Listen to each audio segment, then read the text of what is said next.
ನಮಃ. ಇಂದಿನ ಯೋಧ ನಮನಂನಲ್ಲಿ ನಮ್ಮೊಂದಿಗೆ ಇರುವ ಭಾರತೀಯ ನೌಕಾಪಡೆಯ ವಿಶೇಷ ಅತಿಥಿಗಳು ಪೆಟಿ ಆಫೀಸರ್ ಶ್ರೀಯುತ ಪಿಟಿ ರವಿಕುಮಾರ್ ಅವರು. ಇವರು ಹುಟ್ಟಿದ್ದು 15 ಮಾರ್ಚ್ 1961. ತಂದೆ ಪಿಸಿ ತಮ್ಮಣ್ಣಯ್ಯರವರು. ಮೂಲತಃ ಹಾಸನದಲ್ಲಿ ವ್ಯಾಸಂಗ diploma in electrical and electronic engineering ನಲ್ಲಿ ವ್ಯಾಸಂಗ ಪಡೆದಿರ್ತಾರೆ.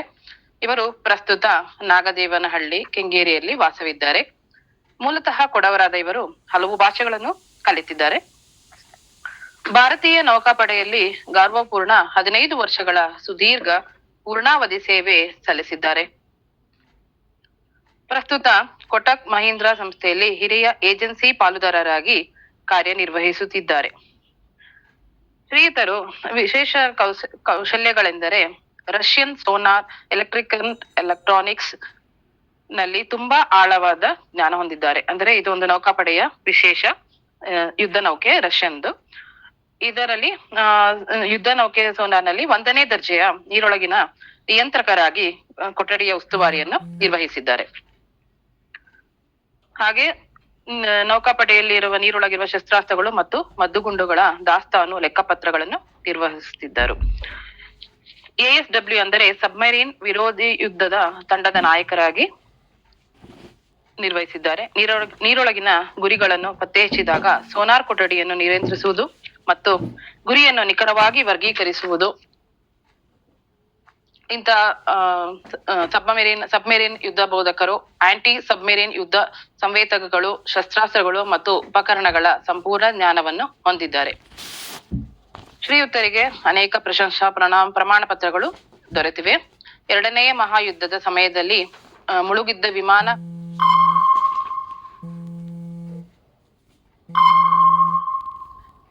ನೌಕೆಯನ್ನು ಪತ್ತೆ ಹಚ್ಚಿದ್ದಕ್ಕಾಗಿ ಶ್ರೀಲಂಕಾದ ಪೂರ್ವ ಕರಾವಳಿಯ ಬಾಂಕೋಲಾವ ಗಸ್ತು ತಿರುಗಿದ್ದಾಗ ಆಪರೇಷನ್ ಪವನ್ ನಲ್ಲಿ ಹಾಗೂ ಪ್ರೊಫಿಷಿಯನ್ಸಿ ಅವಾರ್ಡ್ ಅಂದರೆ ದಕ್ಷತಾ ಪ್ರಶಸ್ತಿಯನ್ನು ನೀಡಲಾಗಿದೆ.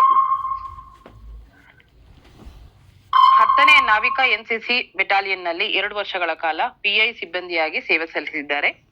ಮುಂಬೈ, ಕೊಚ್ಚಿನ್, ವಿಶಾಖಪಟ್ಟಣ ಮತ್ತು ಶ್ರೀಲಂಕಾದ ಬಂದರುಗಳಲ್ಲಿ ಸಂಪೂರ್ಣ ನೌಕಾಯಾನ ಜ್ಞಾನ ಹೊಂದಿದ್ದಾರೆ.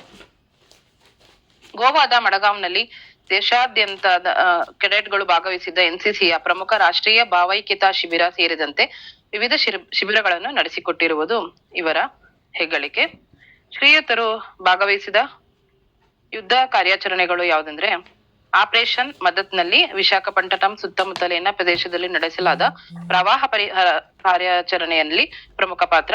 ಹಾಗೆ ಆಪರೇಷನ್ ಪವನ್ ನಲ್ಲಿ LTTEಗಳಿಗೆ ಶಸ್ತ್ರಾಸ್ತ್ರ ಮತ್ತು ಮದ್ದುಗುಂಡು ಸರಬರಾಜಾಗುವುದನ್ನು ತಡೆಯಲು ಶ್ರೀಲಂಕಾದ ಪೂರ್ವ ಕರಾವಳಿಯನ್ನು ದಿಗ್ಬಂಧನಗೊಳಿಸುವ ಅಂತಾರಾಷ್ಟ್ರೀಯ ಶಾಂತಿ ಪಾಲನಾ ಪಡೆಯಾಗಿ IPKF ಅಂತ ಹೇಳ್ತೀವಲ್ಲ, ಅದರಲ್ಲಿ 2 ವರ್ಷಗಳ ಕಾಲ ಸೇವೆ ಸಲ್ಲಿಸಿದ್ದಾರೆ. ಹಾಗೆ ಆಪರೇಷನ್ ಪವನ್ 2ರಲ್ಲಿ ಮೂಲಕ ರಾಮೇಶ್ವರಂ ನೌಕಾಪಡೆಯ ಕಾರ್ಯಾಚರಣೆಯಲ್ಲಿ ಶ್ರೀಲಂಕಾದ ನಿರಾಶ್ರಿತರು ಭಾರತಕ್ಕೆ ಅಕ್ರಮವಾಗಿ ಪ್ರವೇಶಿಸುವುದನ್ನ ತಡೆಯುವ ಕೆಲಸವನ್ನು ಮಾಡಿದ್ದಾರೆ. ಹಾಗೆಯೇ ಅನೇಕ ಗಲ್ಫ್ ರಾಷ್ಟ್ರಗಳಲ್ಲಿ ಇವರು ಸೇವೆ ಸಲ್ಲಿಸಿ ಅಲ್ಲಿನೂ ತುಂಬಾ ತರಬೇತಿಗಳನ್ನು ಕೊಟ್ಟಿದ್ದಾರೆ.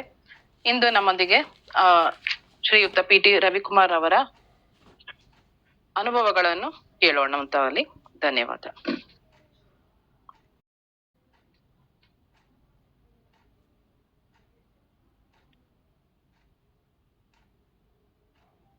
ರವಿಕುಮಾರ್ ಸರ್. ಹಲೋ, ಕೇಳಿಸ್ತಾ ಇದೆ? ಹಲೋ, ಕೇಳುತ್ತಾ? Can hear me? Please. Hello,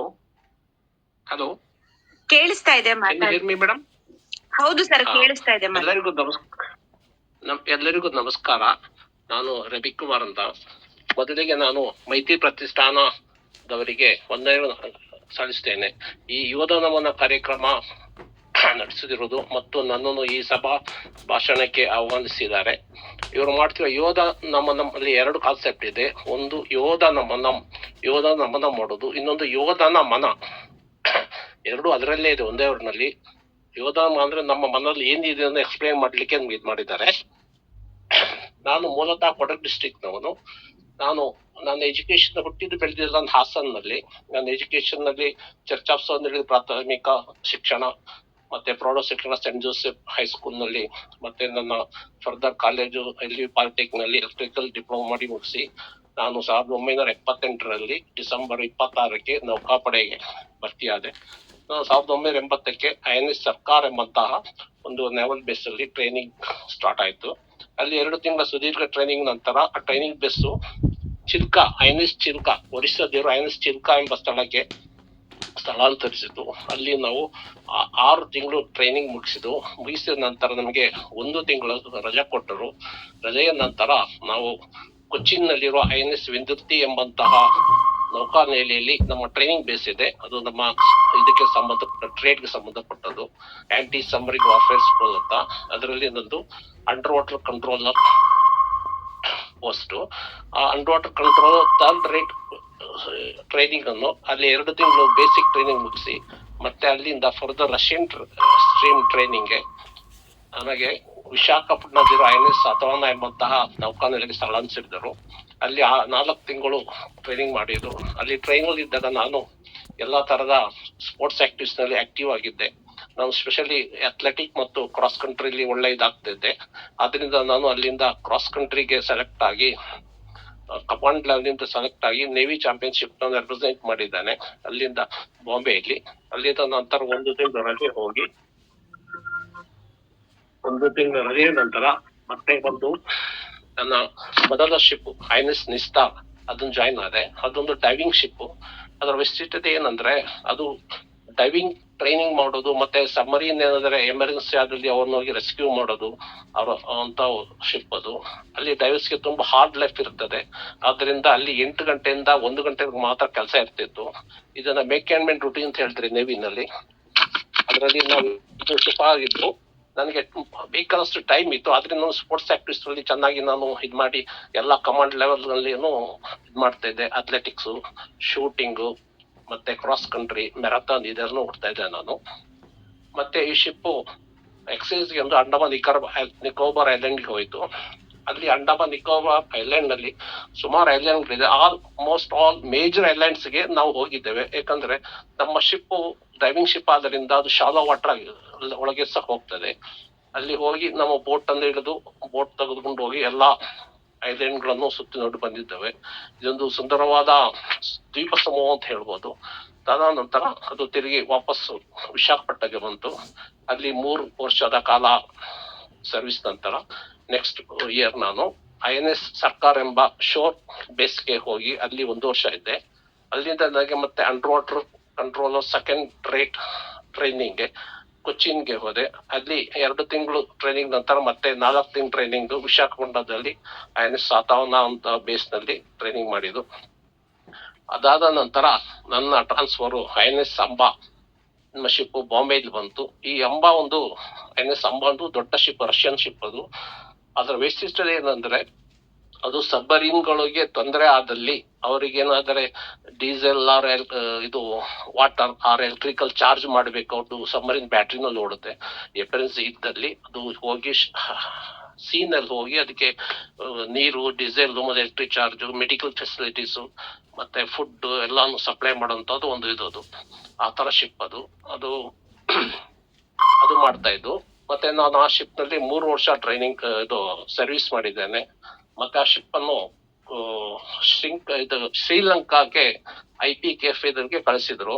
ಅಲ್ಲಿ 3 ತಿಂಗಳು ಸುದೀರ್ಘ ಕಾಲ ನಾವು ಪೆಟ್ರೋಲಿಂಗ್ ಮಾಡ್ತಾ ಇದ್ವು ಅಲ್ಲಿ ಶ್ರೀಲಂಕಾದಲ್ಲಿ ಟ್ರಿಂಕೋಮಲಿ ಹಾರ್ಬರ್ ನಲ್ಲಿ. ಬೆಳಿಗ್ಗೆ ಸಂಜೆ 6 ಗಂಟೆಗೆ ಪೆಟ್ರೋಲಿಂಗ್ ಸ್ಟಾರ್ಟ್ ಆದ್ರೆ ನಾರ್ತನ್ ಕೋಸ್ಟ್ ಅಲ್ಲಿ ಇರುವಂತಹ ಕಂಕೆ ಸತುರ ಎಂಬ ಸ್ಥಳಕ್ಕೆ ಹೋಗಿ ಮತ್ತೆ ತಿರುಗಿ ಯೂಟರ್ನ್ ತೆಗೆದು ಹಾರ್ಬರ್ಗೆ ಬರ್ತದೆ ಬೆಳಿಗ್ಗೆ 6 ಗಂಟೆಗೆ. ಬಂದ ನಂತರ ಮತ್ತೆ ಶಿಫ್ಟ್ ಮೇಂಟೆನೆನ್ಸ್, ಆಂಕರೇಜ್ ಮೇಂಟೆನೆನ್ಸ್ ಎಲ್ಲ ಆಗಿ 8 ಗಂಟೆಗೆ ಮತ್ತೆ ನಮ್ಗೆ ನಾರ್ಮಲ್ ಡ್ಯೂಟಿ, ಹಾರ್ಬರ್ ಏನ್ ಡ್ಯೂಟಿ ಇರುತ್ತೆ ಹಾಗೆ ಅದು ಮಧ್ಯಾಹ್ನ 1 ಗಂಟೆ ತನಕ, ಮತ್ತೆ 1 ರಿಂದ 5 ಗಂಟೆ ತನಕ ರೆಸ್ಟ್ ಇರ್ತದೆ. ಅದ್ರ ಮಧ್ಯದಲ್ಲಿ ಲಂಚ್, ಮತ್ತೆ ಸಮ್ ಟೈಮ್ಸ್ ವಾಟರ್ ಬರ್ತದೆ, ನೀರ್ ಬಾರ್ಜು, ಡೀಸೆಲ್ ಬರ್ತದೆ ಶಿಫ್ಟ್, ಅದೆಲ್ಲ ಇದ್ ಮಾಡ್ಕೊಳ್ಬೇಕು. ಮತ್ತೆ 5 ಗಂಟೆ ಮತ್ತೆ ಡ್ಯೂಟಿ ಸ್ಟಾರ್ಟ್. 6 ಗಂಟೆಗೆ ಪೆಟ್ರೋಲ್. ಸೆಕೆಂಡ್ ಡೇ ಬಟಿಕೋಲಾಗ ಹೋಗ್ತದೆ ಶಿಪ್. ಬಟಿಕೋಲಾಗ ಹೋಗಿ ಅಲ್ಲಿಂದ ವಾಪಸ್ ಬರ್ತದೆ. ಈ ತರ 3 ತಿಂಗಳು ರೊಟೀನ್ ಆಯ್ತು. ಇದಾದ್ಮೇಲೆ ನಾವು ತಿರುಗಿ ಬಾಂಬೆಗೆ ಬಂದು ಬಾಂಬೆನಲ್ಲಿ 3 ವರ್ಷ ನನ್ನ ಸರ್ವಿಸ್ ಆದ ನಂತರ ನನಗೆ ಮತ್ತೆ under water control first rate course ಬಂತಂದು. ಅದು ಇದು ಕೊಚ್ಚಿನ್ ಅಲ್ಲಿರುವ INS ವೆಂದುರ್ತಿ ಎಂಬಲ್ಲಿ anti submarine Battle stations torpedo. Man, battle stations torpedo. ಇಲ್ಲೇ ಇತ್ತು. Sound the general alarm. INS ಸತಾವನದಂತ ನಮ್ಮ ಟ್ರೈನಿಂಗ್ ಬೇಸು ಇಲ್ಲಿ ಶಿಫ್ಟ್ ಆಯ್ತು. ಅದು INS ಸತಾವನದ ಟ್ರೈನಿಂಗ್ ಬೇಸು ಸಬ್ಮರೀನ್ ಬೇಸ್ ಆಗಿ ಕನ್ವರ್ಟ್ ಆಯ್ತು. ಹಾಗಾಗಿ ನಮ್ಗೆ ಕೊಚ್ಚಿನಲ್ಲೇ 6 ತಿಂಗಳು ಸರ್ವಿಸ್ ಇತ್ತು ಟ್ರೈನಿಂಗು. ಈ ಟ್ರೈನಿಂಗ್ ಆದ ನಂತರ ನಾನು INS ಅಂಡಮಾನ್ ಅಂತ ಒಂದು ವಾರ್ಶಿಪ್ಗೆ ವಿಶಾಖಪಟ್ಟಣಕ್ಕೆ ಟ್ರಾನ್ಸ್ಫರ್ ಹೋದೆ. ಅದೊಂದು ಸಬ್ಮರೀನ್ ಚೇಸಸ್, ಅಂದ್ರೆ ಸಬ್ಮರೀನ್ ನಾನು ಹುಡುಕಿ ಇದು ಮಾಡಿ ಹೊಡೆಯುವಂತ ಒಂದು ನೈಪುಣ್ಯತೆ ಇರುವಂತ ಒಂದು ಶಿಪ್ ಅದು. ಅದರಲ್ಲಿ ಮತ್ತೆ ಆ ಶಿಪ್ ನಲ್ಲಿ ಹೋದ ನಂತರ ಅದು ಆಪರೇಷನ್ ಪವನ್ ಒಂದು ಟ್ರಿಂಕೋಮಲಿ ಹಾರ್ಬರ್ಗೆ ಬಂತು. ಅಲ್ಲಿ 3 ತಿಂಗಳಿತ್ತು. 3 ತಿಂಗಳಲ್ಲಿ ನಾವು ಇದೇ ಸೇಮ್ ರೊಟೀನ್ ಕಂಕೇಸಾತುರ ಬಟಿಕಲ ಹೋಗಿ ಬರೋದು. ಒಂದು ಸಾರಿ ಬಟಿಕಲ ಹೋಗುವಾಗ ಅಲ್ಲಿ ಬಟಿಕಲ ಹತ್ತಿರ 2ನೇ ಮಹಾಯುದ್ಧದಲ್ಲಿ ಮುಳಿದಂತ ಒಂದು ಏರ್ಕ್ರಾಫ್ಟ್ ಕ್ಯಾರಿಯರ್ ವಿಮಾನ ವಾಹಕ ನೌಕೆ ಅದು ಒಂದು ಮುಳುಗು ಹೋಗಿತ್ತು, ಅಲ್ಲಿ ಸಿಂಕ್ ಆಗಿತ್ತು, ಜಪಾನೀಸ್ ಏರ್ಕ್ರಾಫ್ಟ್ ಕ್ಯಾರಿಯರ್. ಅದನ್ನ ನಮ್ಗೆ ಪೊಸಿಷನ್ ಗೊತ್ತಿರ್ತದೆ, ಚಾರ್ಟ್ ಅದು ನಮ್ಗೆ ಇದ್ ಮಾಡಿದ್ರು. ತರ ಇಲ್ಲಿ ಇದಿದೆ, ಸೋನಾರ್ ಟೀಮ್ ನವರು ಡಿಟೆಕ್ಟ್ ಮಾಡಿ ಅಂತ ಹೇಳಿದ್ರು. ನಾವು 10 ಗಂಟೆಯಿಂದ 12 ಡಿಟೆಕ್ಟ್ ಮಾಡೋದು. 12 ಗಂಟೆ ಆಗುವಾಗ ಆ ರಿಕ್ ಹತ್ರ ಬರುವಾಗ ನಮಗೆ ಡಿಟೆಕ್ಷನ್ ಆಯ್ತು. ಮತ್ತೆ ಅಲ್ಲಿ 2-3 ಸುತ್ತು ಮಾಡಿ ಸಬ್ಮರೀನ್ ಇದು ಏರ್ಕ್ರಾಫ್ಟ್ ಕ್ಯಾರಿಯರ್ ಮುಳುಗಿದ್ ಇದೆಯಾ ಬೇರೆಯಾ ಏನು ಅಂತ ಕ್ಲಾಸಿಫೈ ಮಾಡಿ ಆ ಡೇಟಾ ತೆಗೆದು ನಾವು ಹೆಡ್ ಕ್ವಾರ್ಟರ್ಸ್ ಕಳಿಸಿದ್ದು. ಇದು ಯಾವತ್ತು ನಾವು ಒಂದು ದಿವಸ ನಾರ್ತ್ ಕೋಸ್ಟ್, ಒಂದು ದಿವಸ ಸೌತ್ ಕೋಸ್ಟ್, ಅಂದ್ರೆ ಒಂದು ದಿವಸ ಕಂಕೇಸ್ ಹತ್ರ, ನೆಕ್ಸ್ಟ್ ಡೇ ಇದು ಯಾವುದು ಬಟಿಕೋಲ. ಆ ಬಟಿಕೋಲ ಹೋದಾಗೆಲ್ಲ ನಾವು ಈ ತರ ಎಂಗೇಜ್ಮೆಂಟ್ ಆಗಿ ಇದಾಗ್ತಾ ಇದ್ದು. 10 ಗಂಟೆಯಿಂದ ಎಲ್ಲಾ ಸೋನಾರ್ ರೂಮ್ ನಲ್ಲಿ ಎಲ್ಲಾ ಸೋನಾರ್ ಪ್ರೆಸಿಡೆಂಟ್ ಇರ್ತಾ ಇದ್ರು. ಮತ್ತೆ ಇನ್ಕ್ಲೂಡಿಂಗ್ ಕಮಾಂಡಿಂಗ್ ಆಫೀಸರ್ ಬರ್ತಾ ಇದ್ರು, ಎಲೆಕ್ಟ್ರಿಕಲ್ ಆಫೀಸರ್, ನಮ್ಮ ಎಲ್ಲಾ ಸೋನಾರ್ ಆಪರೇಟರ್ಸ್. 10 ಗಂಟೆಯಿಂದ 12, 1 ಗಂಟೆ ತನಕ ಇರ್ತಿದ್ದು. ಇದು ಏನಂದ್ರೆ ಬೆಳಿಗ್ಗೆನೂ ಕೆಲಸ, ರಾತ್ರಿಯೂ ಕೆಲಸ, ಮತ್ತೆ ನೆಕ್ಸ್ಟ್ ಡ್ಯೂಟಿ, ಹೀಗೆ 24 hours ಡ್ಯೂಟಿ ಇರ್ತಾ ಇತ್ತು. ನಮ್ಗೆ ಟೈಮೇ ಸಿಗ್ತಿರಲ್ಲ ಮಲಗ್ಲಿಕ್ಕೆ, ನಿದ್ರೆ ಮಾಡ್ಲಿಕ್ಕೆ. ಡ್ಯೂಟಿ ಆದ ತಕ್ಷಣ ಅಲ್ಲೇ ಕೂತ್ಕೊಂಡು 1 ಗಂಟೆ ನಿದ್ರೆ ಮಾಡೋದು. ಅಲ್ಲಿಂದ ನಮ್ಮ ಮೆಸ್ಟಿಕ್ಕೆ ಹೋದ್ರೆ ಹೋಗ್ಲಿಕ್ಕೆ ಟೈಮ್ ಆಗ್ತದೆ, ಆದ್ರಿಂದ ಅಲ್ಲೇ ಕೂತು ನಿದ್ರೆ ಮಾಡ್ತಾ ಇದ್ರು. ಅಷ್ಟೊಂದು ಕಷ್ಟಕರ ಆಗಿತ್ತು. ಮತ್ತೆ ಅದಲ್ಲಿ 3 ತಿಂಗಳು ಅಲ್ಲಿ ಇದು ಇಲ್ಲಿ ಟ್ರಿಂಕೋಮಲಿ ಹಾರ್ಬರ್ ನಲ್ಲಿ ಅಲ್ಲಿರುವಾಗ ನಾವು ಬೋಟ್ ನಲ್ಲಿ ನಮ್ಮ ಬೋಟ್ ನ ಕೆಳಗಿಳಿಸಿ ಟ್ರಿಂಕೋಮಲಿ ಹಾರ್ಬರ್ ಎಲ್ಲ ಪೆಟ್ರೋಲ್ ಮಾಡ್ತಾ ಇದ್ವು, ಸುತ್ತಾ ಇದ್ದು, ಅಲ್ಲಿಯ ನೌಕಾನೆಲೆಗೆ ಹೋಗ್ತಾ ಇದ್ವು. ಅಲ್ಲಿಂದ ನಾವು ರೇಷನ್ಸ್ ಎಲ್ಲ ತರ್ತಾ ಇದ್ವು. ಹಾಗಾಗಿ ನಾನು ಬೋಟ್ ಓಡಿಸೋದ್ರಲ್ಲಿ ನಾನು ತುಂಬಾ ಎಕ್ಸ್ಪೀರಿಯನ್ಸ್ ಇದ್ದೆ. ಹಾಗಾಗಿ ನನಗೆ ಟ್ರಿಂಕೋಮಲಿ ಹಾರ್ಬರ್ದು ಫುಲ್ ಇದು ಏನು ಲೊಕೇಶನ್ಸ್ ಹೇಗೆ ಇದೆ, ಎಲ್ಲೆಲ್ಲಿ ಇದೆ ಅನ್ನೋದು ಚೆನ್ನಾಗಿ ಒಂದು ಪರಿಚಯ ಉಂಟು ನನಗೆ. ಟ್ರಿಂಕೋಮಲಿ ಹಾರ್ಬರ್ದು ಒಂದು ವಿಶಿಷ್ಟತೆ ಏನಂದ್ರೆ ಅಲ್ಲಿ ಡಾಲ್ಫಿನ್ ಬರ್ತದೆ, ವೇಲ್, ಸ್ಮಾಲ್, ದೊಡ್ಡ ಅಲ್ಲ ವೇಲ್, ಅದು ಸಣ್ಣ ವೇಲ್. ಅದು ಅವಾಗ ಸರ್ಫೇಸ್ ಆಗ್ತಾ ಇರುತ್ತೆ, ನಾವು ನೋಡ್ಬೋದು. ಹಾರ್ಬರ್ ಇದ್ರೆ ನಾವು ಒಂದ್ ದಿವ್ಸಕ್ಕೆ 20-30 ವೇಲ್ ನೋಡೋದು. ಮೇಲೆ ಬರುತ್ತೆ, ಅದು ನೀರ್ನ ಇದ್ ಮಾಡುತ್ತೆ, ಆಕ್ಸಿಜನ್ ತಗೊಂಡು ಹೋಗುತ್ತೆ. ಆ ತರದ್ದು ಒಂದು ಒಳ್ಳೆ ಸೀನ್ ಅದು. ಅದಾದ ನಂತರ ನಾವು ಮತ್ತೆ ವಿಶಾಖಪಟ್ಟಣಕ್ಕೆ ಶಿಪ್ ಬಂತು. ವಿಶಾಖಪಟ್ಟಣಕ್ಕೆ ಬಂದ ತಕ್ಷಣ ನನ್ನ ಟ್ರಾನ್ಸ್ಫರ್ ಬಂತು INS ಸರ್ಕಾರ ಬೇಜಾರಾಗುತ್ತೆ. ಮತ್ತೆ INS ಸರ್ಕಾರಕ್ಕೆ ಹೋದೆ ನಾನು. ಅಲ್ಲಿ ಹೋಗಿ 10 ದಿವಸಕ್ಕೆ ನನ್ನ ಟ್ರಾನ್ಸ್ಫರ್ ಮತ್ತೆ ರಾಮೇಶ್ವರಂ ನ್ಯಾವಲ್ ಡಿಟ್ಯಾಚ್ಮೆಂಟ್ಗೆ ಬಂತು. ನಾನು ನ್ಯಾವಲ್ ಡಿಟ್ಯಾಚ್ಮೆಂಟ್ಗೆ ಹೋಗಿ ಜಾಯ್ನ್ ಆದೆ. ಅಲ್ಲಿ ಏನಂದ್ರೆ ಬೆಳಿಗ್ಗೆ ಪೆಟ್ರೋಲಿಂಗ್, ರಾತ್ರಿ ಪೆಟ್ರೋಲ್ 2. ಒಂದು ಮಾರ್ನಿಂಗ್ 7 to 7 ಒಂದು ಬ್ಯಾಚು, ಇನ್ನೊಂದು ಬ್ಯಾಚು ನೈಟ್ 7 to ಮಾರ್ನಿಂಗ್ 7 ತನಕ. ಈ 2 ಬ್ಯಾಚ್ ಹೇಗಿರುತ್ತೆ ಅಂದ್ರೆ, ಒಂದು ಬ್ಯಾಚ್ ನಲ್ಲಿ 2 ಬೋಟ್ ಇರುತ್ತೆ. ಒಂದು ಬೋಟ್ ನಲ್ಲಿ ಆಫೀಸರ್ ಇನ್ಚಾರ್ಜ್ ಇರ್ತಾರೆ, ಮತ್ತೆ 5 ಸೇಲರ್ಸ್ ಇರ್ತಾರೆ. ಇನ್ನೊಂದು ಬೋಟ್ ಅಲ್ಲಿ ಪೆಟಿಯರ್ಸಸ್ ಇನ್ಚಾರ್ಜ್ ಅಂಡ್ 5 ಸೇಲರ್ಸ್. ನಂದು ಪೆಟಿಯರ್ಸರ್ ಇನ್ಚಾರ್ಜ್ ಬೋಟು. ನಾವು ಯಾವತ್ತು 1 ಕಿಲೋಮೀಟರ್ ಡಿಸ್ಟೆನ್ಸ್ ನಲ್ಲಿ ಸ್ಟೀಮ್ ಮಾಡ್ತಾ ಇದ್ವು. ಅಲ್ಲಿ ಡೇ ಟೈಮ್ಲಿ ನಾರ್ಮಲಿ ಏನೋ ಅಷ್ಟು ಇರ್ತೇನಿಲ್ಲ, ಸ್ಮಗ್ಲರ್ಸ್ ಬರ್ತಾ ಇತ್ತು. ಅಂದ್ರೆ ಇಂಡಿಯಾದಿಂದ ಡೀಸೆಲ್ ಫುಡ್ ಐಟಮ್ಸ್ ತಗೊಂಡೋಗಿ LTTಗೆ ತಗೊಂಡು ಸಪ್ಲೈ ಮಾಡ್ತಾ ಇದ್ರು. ಅವಾಗ ಒಂದ್ ದಿವಸ ನಾವು ಹೋಗುವಾಗ ಒಂದು ಬೋಟ್ ಹೋಗ್ತಾ ಇತ್ತು, ಅಲ್ಲಿ ಸಣ್ಣ ಬೋಟು. ನಮ್ಮ ಫಿಶರ್ಮ್ಯಾನ್ ಹೇಳಿದ್ರು, ನಮ್ದು ಪೆಟ್ರೋಲ್ ಮಾಡ್ತಿದ್ದು ಬೋಟ್ ಅದು ಇದು ಯಾವ್ದು ಈ ಫಿಶರ್ಮ್ಯಾನ್ ಇಂದ ಹೈರ್ ಮಾಡಿದ ಬೋಟು. ಅಲ್ಲಿನ ಫಿಶರ್ಮ್ಯಾನ್ ಡ್ರೈವರ್ಸ್ ಹೇಳ್ತಾರೆ, ನಮ್ಮ ಸರ್ ಅದು ಹೋಗ್ತಾ ಇರೋದು ಸ್ಮಗ್ಲಿಂಗ್ ಬೋಟ್ ಅದು ಅಂತ. ನಾವು ನಿಮ್ಗೆ ಹೇಗೆ ಗೊತ್ತು ಅಂತ ಕೇಳಿದಾಗ ಅವ್ರು ಹೇಳಿದ್ರು, ಅದೇ ಲೋಡ್ ತುಂಬಾ ಇದೆ, ಲೋಡ್ ತುಂಬಾ ಇದ್ದಾಗ ಅದು ಇಂಜಿನ್ಗೆ ಲೋಡ್ ಬಂದಾಗ ಅದು ಬ್ಲಾಕ್ ಕಲರ್ ಸ್ಮೋಕ್ ಬರುತ್ತೆ ಅಂತ. ಆಮೇಲೆ ನಾವು ಅದನ್ನ ಚೇಂಜ್ ಮಾಡ್ಕೊಂಡು ಹೋಗ್ತಾ ಇದ್ದು. ಸಮ್ ಟೈಮ್ 1.5 ಗಂಟೆ 2 ಗಂಟೆ, ಸಮ್ ಟೈಮ್ 3 hours ಆಗ್ತಾ ಇತ್ತು. ಅದು ಸ್ಪೀಡ್ ಇರೋ ಬೋಟ್ ಆದ್ರೆ, ಲೋಡ್ ಕಮ್ಮಿ ಇದ್ರೆ ಸ್ಪೀಡ್ ಜಾಸ್ತಿ ಆಗ್ತದೆ. ಹೋಗಿ ನಾವು ಬೋಟ್ ಹಿಡಿದು ನೋಡಿದಾಗ ಅವನು ಇದ್ ಮಾಡ್ತಿದ್ದ, ಇದ್ದ ಡೀಸೆಲ್ ಎಲ್ಲ ಕ್ಯಾನ್ ನೀರಿಗೆ ಹಾಕ್ಬಿಟ್ಟು ಅವನೊಬ್ನೇ ಫಿಶಿಂಗ್ ನೆಟ್ ಹಾಕೊಂಡು ಫಿಶಿಂಗ್ ಮಾಡ್ತಾ ಇದ್ದ. ಅವನು ಕೇಳ್ದಾಗ ಹೇಳ್ದ, ಈ ತರ ನಾನು ಫಿಶಿಂಗ್ ಮಾಡ್ತಾ ಇದ್ದೀನಿ, ನಾನೇನಿಲ್ಲ ಅಂತ. ಮತ್ತೆ ಅವನ ಬೋಟ್ ನಾವು ನಮ್ ಬೋಟಿಗೆ ಕೊಟ್ಕೊಂಡು ಅವನ ಮೇಲೆ ಹೇಳ್ಕೊಂಡು 2 ಹೊಡೆದು ಕೇಳಿದಾಗ ಹೇಳ್ದ ಹೌದು ನಾನೇ ತಂದಿದ್ದಂತ. ಮತ್ತೆ ಅವ್ನ ಸೊಂಟಕ್ಕೆ ಒಂದು ಹಗ್ಗ ಕೊಟ್ಟು ನೀರೊಳಗೆ ಹಾಕ್ಬಿಟ್ಟು ಅವ್ನಿಗೆ ಒಳ್ಳೆ ಸ್ವಿಮ್ಮಿಂಗ್ ಮಾಡ್ತಾರೆ ಫಿಶರ್ಮೆನ್ಸ್ ಎಲ್ಲ. ನೀರ್ಗೆ ಹಾಕಿ ಅವ್ನಿಗೆ ಇಲ್ಲಿ ಡೀಸೆಲ್ ಎಲ್ಲ ಬೋಟ್ ತಗೊಂಡು ಹೋಗಿ ಎಲ್ಲಾ ಡೀಸೆಲ್ ಕ್ಯಾನ್ ರಿಕವರ್ ಮಾಡ್ಕೊಂಡು ಮತ್ತೆ ಕ್ಯಾಂಪಿಂಗ್ ನೈಟ್ ಕ್ಯಾಂಪಿಂಗ್ ಬಂದು ಹ್ಯಾಂಡ್ ಓವರ್ ಮಾಡೋದು ಅವ್ರಿಗೆ ಪೊಲೀಸ್ ಮತ್ತು ಕಸ್ಟಮ್ಸ್ ಇದೆ, ನಾವೇನ್ ಯೂಸ್ ಮಾಡ್ತೇನಿಲ್ಲ. ಇದು ಒಂಥರ ಇನ್ನೊಂದ್ ದಿವಸ ರೊಟೀನ್ ಇರ್ತಿತ್ತು. ಒಂದ್ ದಿವಸ ಬರೀ ಡೀಸೆಲ್ ಇರ್ತಿತ್ತು, ಒಂದ್ ದಿವಸ ಬರೀ ಫುಡ್ ಐಟಮ್ ಇರ್ತಿತ್ತು. ಹೇಗಾದ್ರೆ ಒಂದ್ ಸ್ಮಗ್ಲಿಂಗ್ ಬೋಟ್ ಸಿಗ್ತಾ ಇತ್ತು.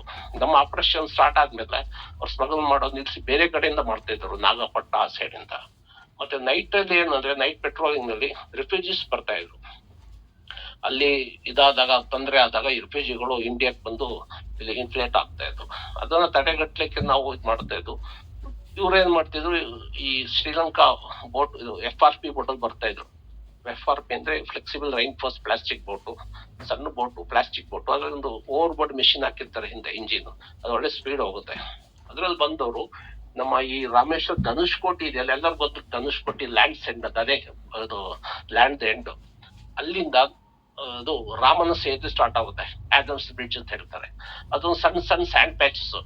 ಈಗ ಲ್ಯಾಂಡ್ ಸ್ಯಾಂಡ್ ಇಂದ ಒಂದು 100 ಮೀಟರ್ಸ್ ನೀರಿದ್ರೆ ಮತ್ತೆ ಒಂದು 100 ಮೀಟರ್ಸ್ ಅಷ್ಟು ಅಗಲದಲ್ಲಿ ಒಂದು ಸ್ಮಾಲ್ ಐಲ್ಯಾಂಡ್ ಸ್ಯಾಂಡ್ ಪ್ಯಾಚ್. ಅದು ಹೈ ವಾಟರ್ದಾಗ ಮುಳುಗ್ಬಿಡುತ್ತೆ, ಲೋ ವಾಟರ್ ಅಲ್ಲಿ ಕಾಣುತ್ತದು. ಆತರ 7 ಲ್ಯಾಂಡ್ ಪ್ಯಾಚಸ್ ಸ್ಯಾಂಡ್ ಪ್ಯಾಚಸ್ ನಮ್ಮ ಇಂಡಿಯಾದ ಅಷ್ಟರಲ್ಲಿದೆ. ಇವ್ರೇನ್ ಮಾಡ್ತಿದ್ರು, ತಂದ್ಬಿಟ್ಟು ಅಲ್ಲಿ ಬಿಟ್ಬಿಡ್ತಿದ್ರು ಇವ್ರನ್ನ, ಯಾರು ಈ ಶ್ರೀಲಂಕಾ ರಿಫ್ಯೂಜೀಸ್ ನ. ನಾವು ರಾತ್ರಿ ಎಲ್ಲೆಲ್ಲ ಪೆಟ್ರೋಲ್ ಬಂದ ಬೆಳಿಗ್ಗೆ ನೋಡಿದಾಗ ಈ ಐಲ್ಯಾಂಡ್ ನಲ್ಲಿ ಜನರು ಹೆಂಗಸರು ಮಕ್ಕಳು ಎಲ್ಲ ಜೋರಾಗಿ ಬಾಯ್ ಬಿಡಿಯೋರು. ಬಾಯ್ ನೋಡಿದಾಗ ನಾವು ಈಗ ಬಾಯ್ ಬಿಡಿತಿದ್ರೆ ಏನು ತೊಂದರೆ, ನಾವು ರೆಸ್ಕ್ಯೂ ಮಾಡ್ಬೇಕು, ನಮ್ ಡ್ಯೂಟಿ ಅದು, ನಮ್ಮ ಸರ್ವಿಸ್ ಬಸ್ ಒಂದು. ನಾವು ಅಲ್ಲಿ ಹೋದಾಗ ನಮ್ ಬೋಟ್ ಅಲ್ಲಿ ಹೋಗ್ತಿಲ್ಲ, ಯಾಕಂದ್ರೆ ಅದು ಶಾಲಾ ವಾಟರ್ ತುಂಬಾ. ಮತ್ತೆ ಅಲ್ಲಿ ಹತ್ರದಲ್ಲಿ ಹೋಗ್ತಿರೋ ಸಣ್ಣ ಫಿಶಿಂಗ್ ಬೋಟ್ ನ ಹಿಡಿದು ಅವನ್ಗೆ ಇದ್ ಮಾಡಿ ಅವನು ಬೋಟ್ ಅಲ್ಲಿ ಹೋಗಿ ಅವ್ರನ್ನ ರೆಸ್ಕ್ಯೂ ಮಾಡಿ ತರ್ತಾ ಇದ್ದು. ಇದು ದಿವಸದ ರುಟೀನ್ ಆಗಿತ್ತು. ಇದ್ರಲ್ಲಿ ಏನಾಗ್ತಿತ್ತು ಅಂದ್ರೆ ಬೆಳಗ್ಗೆ 6 ಗಂಟೆ 5:30-6 ಗಂಟೆ ಸಿಗ್ತದೆ. ಈ ಆಪರೇಷನ್ ಮುಗಿದ ತನಕ 3-4 ಅವರ್ಸ್ ಆಗ್ತಾ ಇತ್ತು. ಯಾಕೆ ನಾನು ಏನ್ ಮಾಡೋದು ಪ್ಲಾನ್ ಮಾಡಿದೆ, ಇದು ಯಾಕೆ ನಾವು ಬೆಳಿಗ್ಗೆ ನಮ್ಮ ಟೈಮ್ ವೇಸ್ಟ್ ಮಾಡಬೇಕು, ನಾವು ಶ್ರೀಲಂಕನ್ ಬಾರ್ಡರ್ಗೆ ಹೋಗ್ಬಿಡೋ ಅಂತ. ನಾವು ರಾತ್ರಿ ಏನ್ ಮಾಡುದು, ಆ ದಿವಸ ರಾತ್ರಿ ಶ್ರೀಲಂಕನ್ ಬಾರ್ಡರ್ ಕ್ರಾಸ್ ಮಾಡಿ ಹೋಗಿ ಅಲ್ಲಿ 2 ಶಿಪ್ ಬೋಟ್ ನಮ್ದು, ಒಂದು ಆಫೀಸರ್ಸ್ ಬೋಟ್, ಒಂದು ನಮ್ಮ ಬಿಡಿಯರ್ಸಸ್ ಬೋಟ್. ಒಂದೊಂದು ಕಿಲೋಮೀಟರ್ ಡಿಸ್ಟೆನ್ಸ್ ಅಲ್ಲಿ ಆಂಕರೇಜ್ ನಲ್ಲಿ ಇದು ಫುಲ್ ಲೈಟ್ ಆಫ್ ಮಾಡಿತ್ತು. ಒಂದು ಸಿಗರೇಟ್ ಬಿಡಿಸಕ್ ಅಷ್ಟೇನಿಲ್ಲ, ಅವ್ರಿಗೆ ಗೊತ್ತಾಗುತ್ತೆ ಅನ್ಕೊಂಡು. ಮತ್ತೆ ಇದು ಈ ಬೋಟ್ ಬರುತ್ತೆ 1 by 1 ಬರುತ್ತೆ.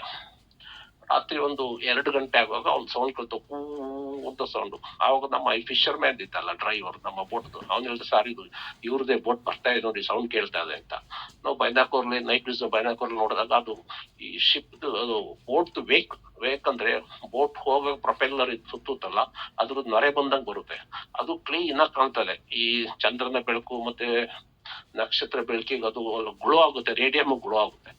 ಅವಾಗ ನಾವು ಅದು ಹೋಗಿ ಹತ್ರ ಹೋಗಿ ಅಪ್ರೋಚ್ ಮಾಡಿ ಅವನ ಕಾರು ಹಿಡಿದು ಬೋಟ್ ನ ಹಿಡಿದು ಅವನ ಬೋಟ್ ರೋಪ್ ತಗೊಂಡು ಬೋಟ್ ಅಲ್ಲಿದ್ದ ಬೀಸ್ ನಮ್ಮ ಬೋಟಿಗೆ ಟ್ರಾನ್ಸ್ಫರ್ ಮಾಡಿ ನಾವ್ 2 ಜನ ಆ ಬೋಟ್ ಒಳಗೆ ಹೋಗಿ ಅವ್ನ್ ಕೇಳಿದ್ರು ಎಲ್ಲಿಂದ ಬಂದಿದ್ದು, ಎಷ್ಟು ಹೊತ್ತಿಗೆ ಹೊರಟಿದ್ದು, ಇನ್ನು ಎಷ್ಟು ಬೋಟ್ ಇದೆ ಅಂತ. ಅವ್ನು ಹೇಳ್ದ ಸರ್ 7 ಬೋಟ್ ಇದೆ ಅಂತ. ಅದಕ್ಕೆ ನೀವು ಹೇಗೆ ಇದ್ ಮಾಡ್ತೀರಾ, ಅವ್ನು ಹೇಗೆ ಹಿಡಿಯೋದು ಅಂದಾಗ, ನೀವು ಹೇಗೆ ಕಮ್ಯುನಿಕೇಶನ್ ಮಾಡ್ತಾ ಇದೀರೋ ಅಂತ ಕೇಳಿದಾಗ, ಸರ್ ಲೈಟ್ ಫ್ಲಾಶ್ ಮಾಡಿ ನಮ್ಮ ಹತ್ರ ಬರುತ್ತೆ ಬೋಟ್ ಅಂತ ಹೇಳಲ್ಲ. ಮತ್ತೆ ಒಳ್ಳೆ ಐಡಿಯಾ ಸಿಕ್ತು. ನಾವು ಆ ಬೋಟ್ ಅಲ್ಲಿ ಕೂತ್ಕೊಂಡು ನಾನು ನನ್ನ ಜೊತೆ ಒಬ್ಬ ಸಬಾರ್ಡಿನೇಟ್, ನನ್ನ ಬಾಡಿ ಗಾರ್ಡ್ ಅವ್ನು ಕರ್ಕೊಂಡು, ಯಾಕಂದ್ರೆ ಅಲ್ಲಿ ಬರೋ LTT ಅವ್ರು ಇರ್ತಾರೆ, ಗೊತ್ತಾಗಲ್ಲ ಯಾರು ಹೇಗೆ ಅಂತ ಅಟ್ಯಾಕ್ ಮಾಡ್ಬಿಡ್ತಾರೆ. ನನ್ಗೆ ಕೈನಲ್ಲಿ ಒಂದು ರೈಫಲ್ ಇರ್ತಾನಿಲ್ಲ, ಅವನ ಕೈ ಸ್ಟನ್ ಗನ್ ಇರ್ತಾ ಇತ್ತು. ಸ್ಟನ್ ಗನ್ ನಾನು ಹ್ಯಾಂಡಲ್ ಮಾಡ್ಬೇಕಲ್ಲ. ಮತ್ತೆ ಈ ಸೆಕೆಂಡ್ ಬೋಟ್ ಬಂತು. ಬರುವಾಗ ಫ್ಲಾಶ್ ಮಾಡಕ್ ಹೇಳಿ ನನಗೆ ಬೋಟ್ ಡ್ರೈವರ್ಗೆ. ಅವ್ನು ಫ್ಲಾಶ್ ಮಾಡ್ದ ಟೆಕ್ ಅಂತ ಟಾರ್ಚ್ ಲೈಟ್ ಅಲ್ಲಿ. ಅವಾಗ ಆ ಬೋಟ್ ಹತ್ರ ಬಂತು. ಹತ್ರ ಬಂದಾಗ ಅವ್ನ ಲೈಟ್ ಅವ್ನ ಮೇಲೆ ಬಿಟ್ರೆ ನಮ್ನ ಕಾಣಲ್ಲ. ಅವನ್ಗೆ ಹತ್ರ ಬಂದ ತಕ್ಷಣ ಅವ್ನ ಬೋಟ್ ನ ಇಟ್ಕೊಂಡು ನಮ್ಮ ಆಂಕರ್ ಹಾಕಿ ರೋಪ್ ಇಟ್ಟು ಅವನ್ನ ಬೋಟ್ ಅಪ್ರೈಂಡ್ ಮಾಡಿ ಅದನ್ನ ತಂದು ಎಲ್ಲ ಕ್ರೂಸ್ ಅದ್ರಲ್ಲಿದ್ದ ಪೀಸ್ ನಮ್ಮ ಒಟ್ಟಿಗೆ ಹಾಕಿ ಮತ್ತೆ ಅದನ್ನು ನಮ್ಮ ಬೋಟ್ ಹಿಂದೆ ಕಟ್ಟಿ ಮತ್ತೆ ಈ ಬೋಟ್ ದಿವಸ ಇದೆ ರಾತ್ರಿ ಎಲ್ಲ 7 ಬೋಟ್ ಹಿಡಿದು ನಾವು ಫಸ್ಟ್ ಡೇ 7 ಬೋಟ್ ಹಿಡಿದು ತಗೊಂಡ್ ಬಂದು ಬೆಳಿಗ್ಗೆ 6-7 ಗಂಟೆಗೆ ನಮ್ಮ ಕ್ಯಾಂಪಿಗೆ ಬರೋಕ್ ನಾವು ಅಲ್ಲಿಂದ ಇದು ಮೆಸೇಜ್ ಕಳಿಸ್ತೀವಿ. ಯಾಕಂದ್ರೆ ಶ್ರೀಲಂಕನ್ ಬಾರ್ಡರ್ ಕ್ರಾಸ್ ಮಾಡಿದ್ರೆ ನಮ್ಗೆ ಇದ್ರದ್ದು ವಾಕಿ ಟಾಕಿ ಮೆಸೇಜ್ ಸಿಗ್ನಲ್ ಸಿಗೋಲ್ಲ. ನಾವ್ ಯಾವ ಧನುಷ್ಕೋಟಿ ಹತ್ರ ಬರ್ತೀವಿ, ಅದು 18 ಕಿಲೋಮೀಟರ್ ಫ್ರಮ್ ರಾಮೇಶ್ವರಂ, ಆವಾಗ ಲೈಟ್ ಸಿಗ್ನಲ್ ಸಿಗುತ್ತೆ. ಹೀಗೆ like we appointed 6 refugee boats with 80-90 people ಎಷ್ಟಿದ್ರಂತ ರಿಕ್ವೆಸ್ಟ್ ರಿಸೆಪ್ಷನ್ ಅಂತ. ಅಲ್ಲಿ ಅವಾಗ ಏನ್ ಮಾಡ್ತಾರೆ, ಒಂದು ಪ್ರೋಟೋಕಾಲ್ ಇರುತ್ತೆ. ಈಗ ತರ ಬೋಟ್ ರೆಫ್ಯೂಜೀಸ್ ತರೋಗ್ಲು ಸ್ಮಗ್ಲರ್ಸ್ ತರೋಗ್ಲು 4-5 ನಮ್ಮ ಗಾರ್ಡ್ಸ್ ವಿತ್ ಗನ್ ಇಟ್ಟಿರ್ತಾರೆ, ಪ್ರೋಟೋಕಾಲ್ ಆಗಿರುತ್ತೆ ಹೀಗೆ ಇದ್ ಮಾಡ್ಬೇಕು ಅಂತ. ಅದು ಡೇಂಜರ್ ರಿಲೀಜ್ ಅಲ್ಲಿ ಹೋಗ್ಲಿ ಪ್ರೋಟೋಕಾಲ್ ಆಗಿರುತ್ತೆ. ಅಲ್ಲಿ ಬಂದು ನಮ್ಗೆ ಒಳ್ಳೆ ರಿಸೆಪ್ಷನ್ ಬಂದು ಅಲ್ಲಿದ ಕಮಾಂಡಿಂಗ್ ಆಫೀಸರ್ಸ್ ಬಂದು ನಮ್ಗೆ ಶಬಾಸ್ ಅಂತ ಹೇಳ್ತಾ ಇದ್ರು. ನಮ್ಗೊಂದು ಇದು ಖುಷಿ ಆಗ್ತಿತ್ತು. ಅದು ಡೈಲಿ ರೋಟಿಂಗ್, ಡೈಲಿ 1-2 ಬೋಟ್ ಸಿಗ್ತಿತ್ತು. ಒಂದು ದಿವಸ 21 ಬೋಟ್ ಹಿಡ್ದಿದ್ದು ನಾವು, ಒಂದೇ ದಿವಸ 21 ಬೋಟ್. ಅವ್ರನ್ನೆಲ್ಲ ನಮ್ ಶಿಪ್ಪಿಗೆ ಹಾಕಕ್ಕಾಗಲ್ಲ, ಅಲ್ಲ ನಮ್ ಬೋಟ್ಗೆ, ಯಾಕಂದ್ರೆ 400-500 ಜನ ಇದ್ದಾರೆ ರೆಫ್ಯೂಜೀಸ್. ನಾವು ಅವರು ನಮ್ಮ ಬೋಟ್ ಗತ್ರ ಬೋಟ್ ಇದಾಗ್ಬಿಡುತ್ತೆ. ಮತ್ತೆ ಒಂದೊಂದು ಹಿಂದೆ ಒಂದು ಕಟ್ಟಿ ತಗೊಂಡ್ ಬಂದು ಅವತ್ತು ದೊಡ್ಡ ಆಪರೇಷನ್ ಅದು ತಂದು ಅವ್ರನ್ನ ಇದಕ್ಕೆ ಶೋರ್ಗೆ ಹ್ಯಾಂಡಲ್ ಮಾಡುದು. ಇನ್ನೊಂದು ದಿವಸ ಏನಾಯ್ತಂದ್ರೆ ಅದರ್ ಡೇಸ್ ಒಂದು ಬೋಟು ಸೇಮ್ FRP, ಅದರಲ್ಲಿ 35 ಹುಡುಗಿರಿದ್ದಾರೆ, ಹೆಣ್ಮಕ್ಳು, ವಯಸ್ಸಿಗೆ ಬಂದ ಹೆಣ್ಮಕ್ಳು, ಒಂದು 20-22 ವಯಸ್ಸು ಇರ್ಬೋದು. ಯಾರು ಮದುವೆ ಆದವರೆಲ್ಲ ಕಾಣ್ತದೆ, ಒಂದು ಯಾರು ಕುತ್ತಿಗೆಯಲ್ಲಿ ತಾಳಿ ಗಿಳಿ ಏನು ಇರ್ಲಿಲ್ಲ, ಹಾಗೆ ಇದ್ರು. ಎಲ್ಲ ನೈಟಿ ಹಾಕಿದ್ದಾರೆ, ಫುಲ್ ನೆನ್ಬಿಟ್ಟು ಮೈಯೆಲ್ಲ ಹಾಗೆ ಕಾಣುತ್ತೆ ಅದು. ಅದ್ರ ಜೊತೆ ಒಂದು aunty, she is around 35-40 years old ಇರ್ಬೋದು ಅವಳಿದು. ಮತ್ತೆ ಬೋಟ್ ಡ್ರೈವರ್, ಮತ್ತೆ ಅವ್ರನ್ನ ಹಿಡಿದು ತಂದಾಗ ನಮ್ ಬೋಟ್ ಹಿಡಿದು ಕಟ್ಟಿದ್ದು ಆ ಬೋಟ್ನ. ಮತ್ತೆ ಅದ್ರ ಮೇಲೆ ಬಂದು ಹಿಂದೆ ಬರೋದಿಲ್ಲ, ಅವರು ಹೆದರ್ತಾರೆ.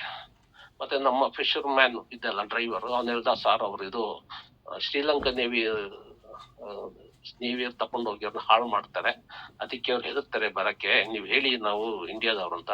ಮತ್ತೆ ನಾವು ಬೋಟ್ ಒಳಗೆ ಇಳಿದ್ಬಿಟ್ಟು ನಾನು ಇದು ತೋರಿಸ್ದೆ, ನಮ್ಮ ಬ್ಯಾಡ್ಜ್ ಅದ್ರಲ್ಲಿ ಇದೆ ಅಶೋಕ ಪಿಲ್ಲರ್ ನೋಡಿ, ನಾವೊಂದು ಇದು ಏನ ಇಂಡಿಯಾದವರು ನಿಮ್ಗೆ ಏನು ಮಾಡಲ್ಲ, ಒಳ್ಳೇದ್ ಮಾಡಿ ಕರ್ಕೊಂಡು ಹೋಗ್ತೀವಿ ಬನ್ನಿ ಅಂತ. ಅವ್ರಿಗೆ ಸ್ವಲ್ಪ ಇದಾಯ್ತು, ಅಂತೂ ಹೆದರ್ತಾ ಇದ್ದು.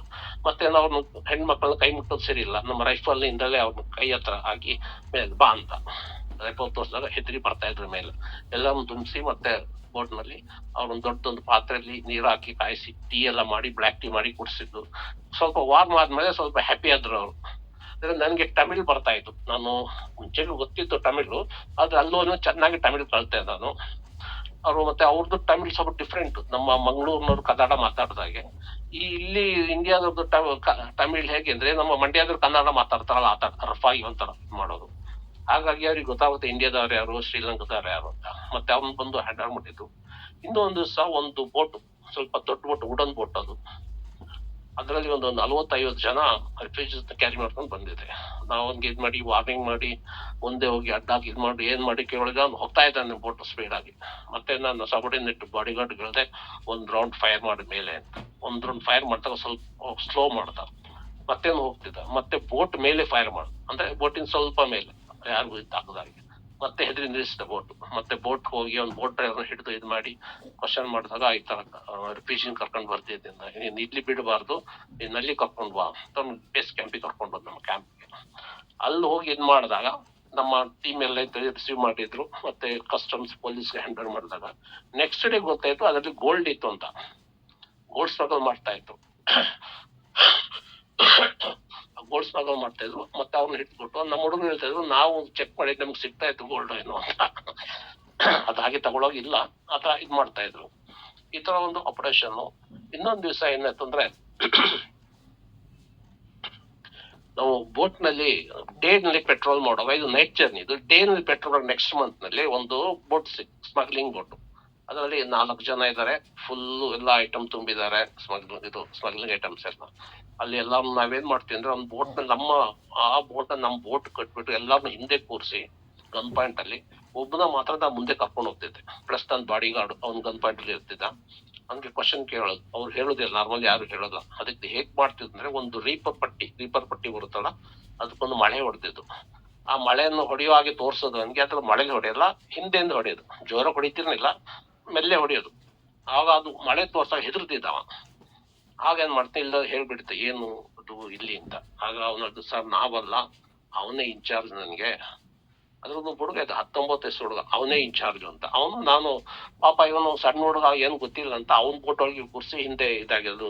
ಸ್ವಲ್ಪ ದೊಡ್ಡ ಬೋಟ್ ಏನಾಗುತ್ತೆ, ನಾವು ಸ್ಟೀಮ್ ಮಾಡುವಾಗ ಅದು ಆ ಕಡೆ ತಿರುಗುತ್ತೆ, ಅದನ್ನ ಸ್ಟೀರ್ ಮಾಡಕ್ ಕೂರಿಸಿದ್ದೆ. ಹಾಗೆ 5 ಜನ ಇದೇ ಆನ್ಸರ್ ಕೊಡ್ತಾ ಇದ್ದಾರೆ, ನಾವಿಲ್ಲ ಅವನೇ ಅನ್ಬಿಟ್ಟು. ಮತ್ತೆ ಅವನ್ನ ಕರೆದು ಬೇರೆಯವ್ರನ್ನ ಕುಳಿಸಿ ಅವ್ರನ್ನ ಕರೆದು ಕೇಳಿದಾಗ ಏನ್ ಹೇಳಿದ್ರೆ ಮಾತಾಡಿದ್ರೆ ಬಾಯಿ ಬಿಡೋದಿಲ್ಲ ಅವನು. ಮತ್ತೆ ನಾನು ಹೇಳಿದೆ, ಒಂದು ಶರ್ಟ್, ನನ್ನ ಬಾಡಿ ಗಾರ್ಡ್ಗೆ ಶರ್ಟ್ ಶರ್ಟ್ ಬೆಚ್ಚಿದ್ದ, ಪ್ಯಾಂಟ್ ಬೆಚ್ಚಿದ್ದ, ಬರೀ ಚಡ್ಡಿನಲ್ಲಿ ಹಾಕಿ ನಿಲ್ಸಿದ್ದು. ಮತ್ತೆ ನೋಡಿದ್ರೆ ಏನು ಸ್ವಲ್ಪ ದಪ್ಪ ಕಡೆ ಚಡ್ಡಿನಲ್ಲಿ. ಮತ್ತೆ ಅವ್ನಿಗೆ ಹೇಳಿದೆ, ನೋಡು ಏನಿದೆ ಚಡ್ಡಿಲಿ ಅಂತ. ನೋಡಿದಾಗ ಒಳಗೆ ಸಣ್ಣ ಪ್ಯಾಕೆಟ್ ಇದೆ, ಎಲ್ಲ ಅದ್ರಲ್ಲಿ ಗಾಂಜಾ ಇದೆ. ಗಾಂಜಾ ಒಂದು 5-6 ಪ್ಯಾಕೆಟ್. ಮತ್ತೆ ಇನ್ನೊಂದು ಪೇಪರ್ದೊಂದು ರೋಲ್ ಇದೆ. ಆ ಪೇಪರ್ ರೋಲ್ ತೆಗೆದು ನೋಡಿದ್ರೆ ಅದ್ರೊಳಗೆ ತಮಿಳಲ್ಲಿ ಬರ್ದಿದೆ. ನನ್ಗೆ ಮಾತಾಡಕ್ ಬರ್ತಷ್ಟು ತಮಿಳ್ ಓದಕ್ ಬರಲ್ಲ. ಮತ್ತೆ ನಮ್ಮ ಬೋಟ್ ಡ್ರೈವರ್ಸ್ ಅವ್ರಿಗೆ ಕೇಳಿದಾಗ, ಸರ್ ನಮ್ಗೆ ಓದಕ್ ಬರಲ್ಲ, ನಾವು ಮಾತಾಡ್ತೀವಿ ಸರ್, ಇಲಿಟ್ರೇಟ್ಸ್ ಅವರು. ಮತ್ತೆ ನಾವೇನ್ ಮಾಡಿದ್, ನಮ್ ಜೊತೆ ಒಂದು ಆಫೀಸರ್ಸ್ ಬೋಟ್ ಇರುತ್ತೆ. ಅಲ್ಲಿ ಆಫೀಸರ್ಸ್ ಬೋಟ್ ಅಲ್ಲಿ ಇದ್ದದ್ದು ಲೆಫ್ಟಿನೆಂಟ್ ನಾಥನ್ ಅಂತ, ನನ್ನ ಕೋಚ್, ನಾನು ಶೂಟಿಂಗ್ ಚಾಂಪಿಯನ್ಶಿಪ್ ಮಾಡೋರು, ನನ್ಗೆ ಕೋಚ್ ತುಂಬಾ ಪರಿಚಯ ಇರೋರು. ಅವ್ರಿಗೆ message awareness, sir like this ಯಾವ the person he brought this papers and something to the Tamil ಅಂತ. ಅವ್ರಿಗೆ ಬಾಬಾ ಇದು ನಮ್ಮ ಹತ್ರ ಬಾ ಅನ್ಕೊಂಡು ಕಮ್ ಹಿಯರ್ ಅಂತ. ಅಲ್ಲೋಗಿ ನೋಡಿದಾಗ ಅದ್ರಲ್ಲಿ ಏನ್ ಬರ್ತಿದ್ರೆ, ಇದಾಗ ಕೊಟ್ಬಿಟ್ಟು ಮಂಜು ಕೊಂಡು ಬಾ ಅಂದ್ರೆ ಇದನ್ ಕೊಟ್ಬಿಟ್ಟು ಹಳದಿ ತಗೊಂಡ್ ಬಾ ಅಂತ ತಮಿಳ್ನಲ್ಲಿ. ಅದು ಕನ್ನಡ ಟ್ರಾನ್ಸ್ಲೇಷನ್. ಇದು ಅಂದ್ರೆ ಏನು, ಅವ್ರ ಹತ್ರ ಅಂತ ಐಟಮ್ ಏನು ಇದು ಡಿಸೇಬಲ್ ಆಗ್ಲಿ ಅಂದ್ರೆ ಬೋಟ್ ಅಲ್ಲಿ ಏನಿದೆ ಅದು ನಾವು ಒಂದು ಮಸೀದಿ ಇದೆ ಇಲ್ಲಿ ಈ ತಲಾಯ್ ಮನೆ ಹತ್ರ, ಆ ಮಸೀದಿಲಿ ಕೊಟ್ಬಿಟ್ಟು ಅಲ್ಲಿಂದ ಇದು ಕೊಡ್ತಾರೆ, ಗೋಲ್ಡ್ ಕೊಡ್ತಾರೆ. ಅದನ್ನ ತಗೊಂಡ್ ಬರ್ಬೇಕು ಅಂತ. ಆಮೇಲೆ ಏನ್ ಮಾಡಿದ್ವಿ, ಅವ್ನು ಗೊತ್ತಾಯ್ತು, LTT ಒಂದು ಹುಡುಗ LTT ಅದು ನಮ್ಗಂತೂ ಡೌಟ್, ಏನ್ ಮಾಡ್ತಾರೆ ಹೇಳಕ್ ಆಗಲ್ಲ. ಏನಾರು ತೆಗೆದು ಇದ್ ಮಾಡಿಬಿಡ್ತಾರೆ, ಇಲ್ಲ ಜಂಪ್ ಮಾಡಿ ಒಂದು ಸುಸೈಡ್ ಮಾಡ್ಕೊಳ್ತಾನೋ ಅಂತ. ಅವ್ನಿಗೆ ಒಂದ್ 2 ಕೈನ ಕಟ್ಬಿಟ್ಟು ಆ ಕಡೆ 2 ಕೈನ 2 ಕಂಬ ಕಟ್ಟಿ ಕಾಲು ಕಟ್ಬಿಟ್ಟು ನಿಲ್ಸ್ಕೊಂಡು ಮತ್ತೆ ಇದ್ ಮಾಡಿದ್ ಮೆಸೇಜ್ ಮಾಡಿದ್ದು ಬೇಸ್ ಕ್ಯಾಂಪ್ಗೆ. ಆ ಬ್ರಾಂಡೆಡ್ ಒಂದು LTT persons with 5 crew members approaching to harbour request reception ಅಂತ ಒಂದು ಮೆಸೇಜ್ ಕಳಿಸಿದ್ದು. ಅಷ್ಟೊತ್ತಿಗೆ ಅಲ್ಲಿ ನಮ್ಮ ಇದು ಸೇಮ್ ಆಸ್ ಫಾರ್ ಪ್ರೋಟೋಕಾಲ್ ಎಲ್ಲ ಗಾರ್ಡ್ಸ್ ಇದಾರೆ. ಫುಲ್ ನಮ್ಮ ಕ್ಯಾಂಪ್ ನಲ್ಲಿ ಹುಡುಗರೆಲ್ಲ ನಿಂತಿದ್ದಾರೆ ಬಂದು ನೋಡ್ಲಿಕ್ಕೆ. ಆಫೀಸರ್ಸ್ ಎಲ್ಲ ಪೊಲೀಸ್ ಕಸ್ಟಮ್ ಪೊಲೀಸ್ ವ್ಯಾನ್ ಬಂದಿತ್ತು. ಬಂದ ತಕ್ಷಣ ಹ್ಯಾಂಡ್ ಓವರ್ ಮಾಡಿದ್ದು, ಅವನು ಬಿಚ್ಚಿ ಹ್ಯಾಂಡ್ ಓವರ್ ಮಾಡಿದ್ದು, ಕಸ್ಟಮ್ ಅಂಡ್ ಪೊಲೀಸ್ ಹ್ಯಾಂಡ್ ಮಾಡಿ ನಮ್ಮ ಇದು ಮುಗಿತು. ಇದೊಂದು ಒಳ್ಳೆ ಎಕ್ಸ್ಪೀರಿಯನ್ಸ್. ಇದೇ ತರ ಯಾವತ್ತೂ ಇರ್ತಾ ಇತ್ತು. ಇದಾದ ನಂತರ ನಾನು ಅದೇ ರಾಮೇಶ್ವರಂ ಡಿಟ್ಯಾಚ್ಮೆಂಟ್ಗೆ ಜಾಯಿನ್ ಆಗಿ ಒಂದು 8-10 ದಿವಸದಲ್ಲಿ ನಾನು ಇದು ಡೇ ಡ್ಯೂಟಿ ಅನ್ನೋದು ಮಲಗಿದ್ದೆ. ಬೆಳಿಗ್ಗೆ 4-5 ಗಂಟೆಗೆ ಸಿಗ್ನಲ್ ಮ್ಯಾನ್ ಬಂದು, ಸರ್ ಆಪ್ ಅಂಡಮಾನ್ ಶಿಪ್ ಸೆ ಆಯಾ? ಅಂಡಮಾನ್ ಶಿಪ್ ಸೆ ಆಯಾ. ಅಂಡಮಾನ್ ಶಿಪ್ ಇಂದ ಬಂದಿದ್ದ. ಹೌದು. ನಾನು ಹೇಳ್ದ, ಆ ಶಿಪ್ ಮುಳುಗೋಗ್ಬಿಡ್ತು ನೀರ್ನಲ್ಲಿ. ಶಾಕ್ ಆಯ್ತು, ಏನು ಇದು ಅಂತ. ಹೇಗೆ ಅಂದಾಗ, ಅವ್ನು ಇಲ್ಲ ಇಷ್ಟು ಮಾತ್ರ ಬಂದಿದೆ message, like this INS sunk in the half Visakhapatnam 120 nautical miles ಅಂತ. ಮತ್ತೆ ಅವಾಗ ಫೋನ್ ಇಲ್ಲ, ಏನು ಇಲ್ಲ. ಏನ್ ಕನ್ಫರ್ಮ್ ಮಾಡುವಂತಂದ್ರೆ ನಮ್ಗೆ ಚಿಂತೆಗೆ, ಶಿಪ್ ಮುಳುಗೋದ್ರೆ ಆಲ್ಮೋಸ್ಟ್ ಎಲ್ಲಾ ಜನನು ಮುಳುಗ್ಬಿಟ್ಟಿರ್ತಾರೆ.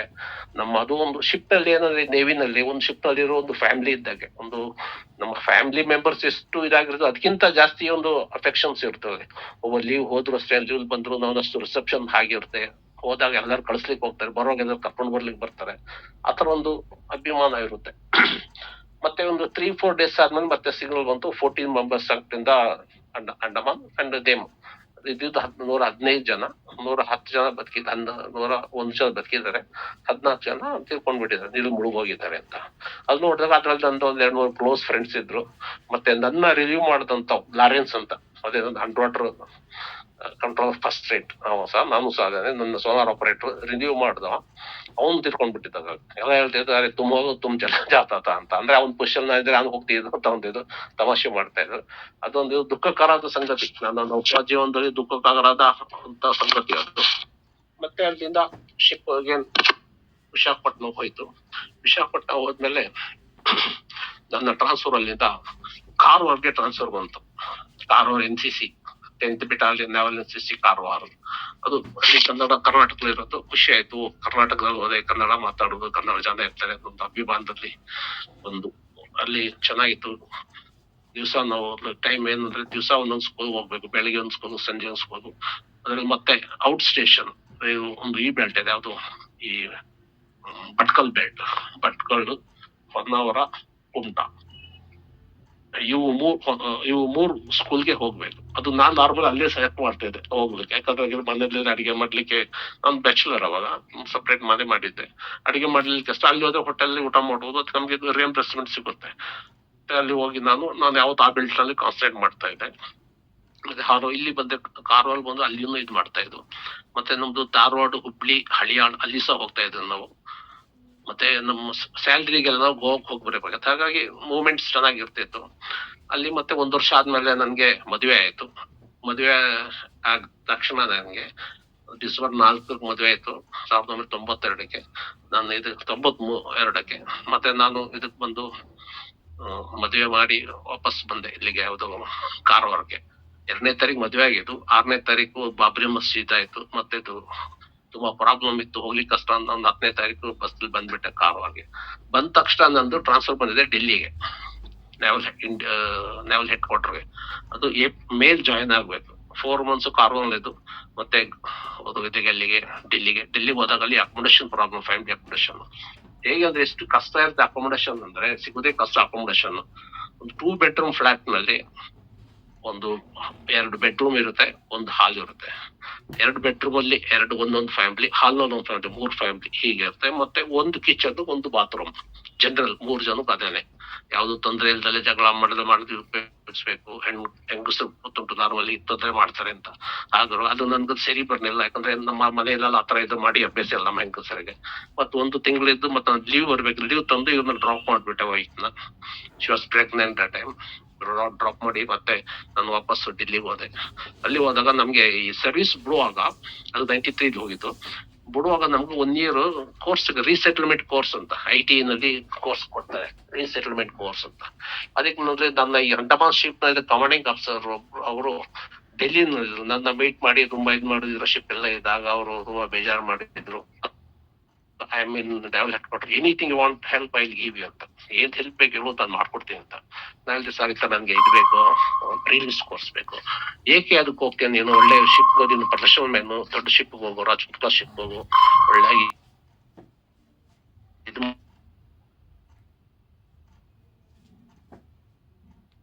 ಚಾರ್ನೇಟ್ ಮಾಡಿದ್ರು ಶಿಪ್ ಪ್ರಾಪರ್ಟಿ ನೋಡ್ಲಿಕ್ಕೆ ಎಲ್ಲ ಸುಮ್ನೆ ಹೇಳಿದ್ ಮಾಡಿ ನಾನು ಬಂದೆ. 1 year ನನ್ಗೆ ಇದು ಮೈಸೂರಿನಲ್ಲಿ ಸಿಕ್ತು, ಅದು ಪ್ರೀವಿಯಸ್ ಕೋರ್ಸ್. ಲೈಕ್ ಸ್ಟೂಡೆಂಟ್ ಆಗಿ ಕಾಲೇಜು IT ಹೋಗೋದು ಬರೋದು, ದಿವಸ ಗ್ಯಾಪ್ ಒಂದು ಹೋಗ್ಬೋದು, ಇಲ್ಲದ್ರೆ ತೊಂದ್ರೆ 2-3 ಜಾಬ್ ಸೆಟ್ ಇದ್ರೆ ತೊಂದರೆ ಇಲ್ಲ. ಅಲ್ಲಿ ಇನ್ಸ್ಟ್ರಕ್ಟರ್ ಹೇಳಿದ್ರೆ ಊರ್ಗ್ ಹೋಗುತ್ತಿಲ್ಲ, ಅಟೆಂಡ್ಸ್ ಕೊಡೋದು ಇದು ಮಾಡೋದು. ಮತ್ತೆ ಅಲ್ಲಿ ಕೋರ್ಸ್ ಎಲ್ಲ ಆಗಿ ಕೋರ್ಸ್ ಪಾಸ್ ಎಲ್ಲ ಆಯ್ತು. ಮತ್ತೆ ಡೆಲ್ಲಿಗೆ ಬಂದೆ ನಾನು. ಆಗಸ್ಟ್ ಸೆಪ್ಟೆಂಬರ್ಗೆ ಡೆಲ್ಲಿಗೆ ಬಂದೆ. ಅಕ್ಟೋಬರ್ 2 ತಿಂಗಳಲ್ಲಿ ಸರ್ವಿಸ್ ಮಾಡಿದೆ. ಮತ್ತೆ ಡಿಸೆಂಬರ್ 1st ನಮ್ಗೆ ಇದು ಬಂತು, ಎಲ್ಲಿಗೆ ರಿಲೀಸ್ ಹೋಗ್ಲಿಕ್ಕೆ, ಡಿಸ್ಚಾರ್ಜ್ ಹೋಗ್ಲಿಕ್ಕೆ ಬಾಂಬೆ ಕಳ್ಸಿದ್ರು. ಅಲ್ಲಿ 1 ತಿಂಗಳು ರಿಲೀಸ್ ಫಾರ್ಮಾಲಿಟೀಸ್. ಮತ್ತೆ 30ನೇ ಡಿಸೆಂಬರ್ಗೆ ಅಲ್ಲಿಂದ 31 ಡಿಸೆಂಬರ್ಗಳಿಂದ ಡಿಸ್ಚಾರ್ಜ್ ಆಗಿ ವಾಪಸ್ ಮನೆಗೆ ಬಂದೆ. ಬಂದ್ಮೇಲೆ ಸಿವಿಲ್ ಲೈಫ್, ಸರ್ವಿಸ್ ಲೈಫ್ಗೂ ಮಿಲಿಟರಿ ಲೈಫ್ಗೂ ಸಿವಿಲ್ ಲೈಫ್ ಅಡ್ಜಸ್ಟ್ ಆಗೋದು ಕಷ್ಟ. ಜಾಬ್ ಇಲ್ಲ. ಏನ್ ಮಾಡಿದ ಮೈಸೂರು ಹುಡುಕ್ದಾಗ ಒಂದು ಫ್ಯಾಕ್ಟ್ರಿನಲ್ಲಿ, ನನಗೆ ದೊಡ್ಡ ಫ್ಯಾಕ್ಟ್ರಿ ಅದು, ಸೆಕ್ಯೂರಿಟಿ ಆಫೀಸರ್ ಆಗಿ ಜಾಬ್ ಸಿಕ್ತು. ನನ್ನ ಪ್ರೊಫೈಲ್ ನೋಡಿ ಓಕೆ ಅಂತ ಒಂದು ಸೆಕ್ಯೂರಿಟಿ ಆಫೀಸರ್ ಜಾಬ್ ಸಿಕ್ತು. ಚೆನ್ನಾಗಿ ಜಾಬ್ ತೊಂದ್ರೆ ಎಲ್ಲ, ಒಳ್ಳೆ ಸ್ಯಾಲ್ರಿ ಇತ್ತು. ಮತ್ ನನ್ಗೇನು ಅಷ್ಟೊಂದು ಸರಿ ಕಾಣಲಿಲ್ಲ ಅದು. ಅಲ್ಲಿ ಫ್ಯಾಕ್ಟ್ರಿದು ವೈಲೆನ್ಸು ಅದು ಇದು, ಮತ್ತೆ ಅಲ್ಲಿ MD ಪ್ರೆಷರು, ಅಂದ್ರೆ ವೈಲೆನ್ಸ್ ಆಗ್ತಾ ಇದೆ. ನೀನೇನ್ ಮಾಡ್ತಾ ಇದೀಯಾ, ನೀನ್ ಪೊಲೀಸ್ ಗೊತ್ತಿರ್ಬೇಕು, ಪೊಲೀಸ್ ಪಾಕೆಟ್ ಹಾಕೊಳ್ಬೇಕು. ನೀನು ಹೇಗೆ ಪಾಕೆಟ್ ಹಾಕ್ಬೇಕು ಪೊಲೀಸ್? ನಮ್ಗೆ ಡಿಫೆನ್ಸ್ ಪರ್ಸನ್ಗೆ ಅದು ಆಗೋದಿಲ್ಲ ಆತರ ಇದ್ ಮಾಡೋದು, ದುಡ್ಡು ಕೊಟ್ಟು ಮಾಡೋದು ಇದ್ ಮಾಡೋದೆಲ್ಲ. ಮತ್ತೇನು ಬೇಡ ಅಂತ ನಾನು ಒಂದು ಜಾಬ್ ಚೇಂಜ್ ಮಾಡಿದೆ. ನಾನು ಮೂಡಿಗೆರೆ, ಚಿಕ್ಕಮಗಳೂರು ಮೂಡಿಗೆರೆಲಿ ಒಂದು ಕಾಫಿ ಎಸ್ಟೇಟ್ ನಲ್ಲಿ ಸೇರಿದೆ. ಅಲ್ಲಿ 3 years ಇದ್ದೆ. ಅದು as a manager, good salary, good accommodation, ದೊಡ್ಡ accommodation bungalow with maid servant, vehicle, bike, jeep ಎಲ್ಲ ಆಯ್ತು. ಅಲ್ಲಿ 3 years ಮಾಡಿದೆ. ಆಮೇಲೆ ಅಲ್ಲಿ ಏನಾಯ್ತು, ಮಗುಗೆ ಶಾಲೆಗೆ ಸೇರಿಸಿದಾಗ ಅಲ್ಲಿಂದ ಒಂದು 7 kilometer ಹೋಗ್ಬೇಕು ಮಗುಗೆ. ಅದು LKG ಮಗು. ಬರೋ ಒಂದ್ ದಿವಸ ಆಯ್ತು, ಈ ನಮ್ ಮನೆ ತನಕ ಅದು ಬರ್ಲಿಲ್ಲ, ವೆಹಿಕಲ್ ಪ್ರಾಬ್ಲಮ್ ಅಂತ. ಅರ್ಧ ದಾರಿ ಬಿಟ್ಟೋದ್ರು. ಅಲ್ಲಿಂದ ಸೈಕಲ್ ನಲ್ಲಿ ನಮ್ಮ ವಾಚ್ಮನ್ ಕರ್ಕೊಂಡ್ ಬರುವಾಗ ಬಿದ್ದು ಮಗುವಿಗೆ ಸ್ವಲ್ಪ ಇದಾಗಿ ಕಿವಿ ಹತ್ರ ಕೈಗೆಲ್ಲ ಗಾಯ ಆಯ್ತು. ಮತ್ತೆ ಇದು ಸರಿ ಬರುದಿಲ್ಲ, ಮತ್ತೆ ಮಗು ಎಜುಕೇಶನ್ ತೊಂದ್ರೆ ಅಂತ ನಾನ್ ಜಾಬ್ ಚೇಂಜ್ ಮಾಡ್ಲಿಕ್ಕೆ ಟ್ರೈ ಮಾಡಿದೆ. ಓವರ್ಸೀಸ್ ಜಾಬ್ ಸಿಕ್ತು ನನ್ಗೆ, ಇಲ್ಲಿ ದುಬೈನಲ್ಲಿ ಒಂದು ಫೆಸಿಲಿಟಿ ಮ್ಯಾನೇಜ್ಮೆಂಟ್ ಕಂಪನಿಯಲ್ಲಿ as a security officer. Facility management ಕಂಪನಿಯಲ್ಲಿ ಎಲ್ಲಾನು ಇರುತ್ತೆ, ಒಂದು security division and office wise division and cleaning division. ನಾನು ಸೆಕ್ಯೂರಿಟಿ ಡಿವಿಷನ್ ಅಲ್ಲಿ ಒಂದು 105 ಜನ ಇದ್ರು ಸೆಕ್ಯೂರಿಟಿ ಪರ್ಸನ್ಸ್, ಅವ್ರಿಗೆ ಹ್ಯಾಂಡಲ್ ಮಾಡ್ತಾ ಇದ್ದೆ. ಆಮೇಲೆ ಲೇಟರ್ ಏನಾಯ್ತು, ಈ ಈಜಿಪ್ಷಿಯನ್ಸ್ ಬಂದ್ರು ಸೆಕ್ಯೂರಿಟೀಸ್. ಅವ್ರು ಹೇಳೋ ಮಾತು ಕೇಳೋದಿಲ್ಲ, ಅವರು ಮಿಸ್ಬಿಹೇವಿಯರ್ ಮಾಡೋದು ಇದ್ ಮಾಡೋದು, ಅದು ನಂಗೆ ಅಷ್ಟೊಂದು ಸರಿ ಬರ್ಲಿಲ್ಲ. ನಮ್ಮ ಸಿಸ್ಟಮ್ಗೆ ಅವರು ಕೇಳೋದಿಲ್ಲ, ಮಾಡೋದಿಲ್ಲ. ಮತ್ತೆ ಏನ್ ಮಾಡಿದ್ರೆ, ನನ್ಗೆ ಇದು ಬೇಡ, ನನ್ಗೆ ಕ್ಲೀನಿಂಗ್ ಡಿವಿಷನ್ ಅಲ್ಲಿ ಕೊಡಿ ಅಂತ ಹೇಳಿ ನನಗೆ ಕ್ಲೀನಿಂಗ್ ಅಸಿಸ್ಟೆಂಟ್ ಮ್ಯಾನೇಜರ್ ಆಗಿ ಒಂದು ಜಾಬ್ ಕೊಟ್ರು. ಅವಾಗ ನನ್ಗೆ ಅಲೈನ್ ಹಾಸ್ಪಿಟಲ್ ಅಂತ ಒಂದು ಹಾಸ್ಪಿಟಲ್ ಇದೆ ದುಬೈಯಿಂದ 165 kilometer. ಅದು 450 bed ಹಾಸ್ಪಿಟಲ್. ಅಲ್ಲಿ ತಮ್ಮದು ಹೌಸ್ ಕೀಪರ್ 450 ಸ್ಟ್ರೆಂತ್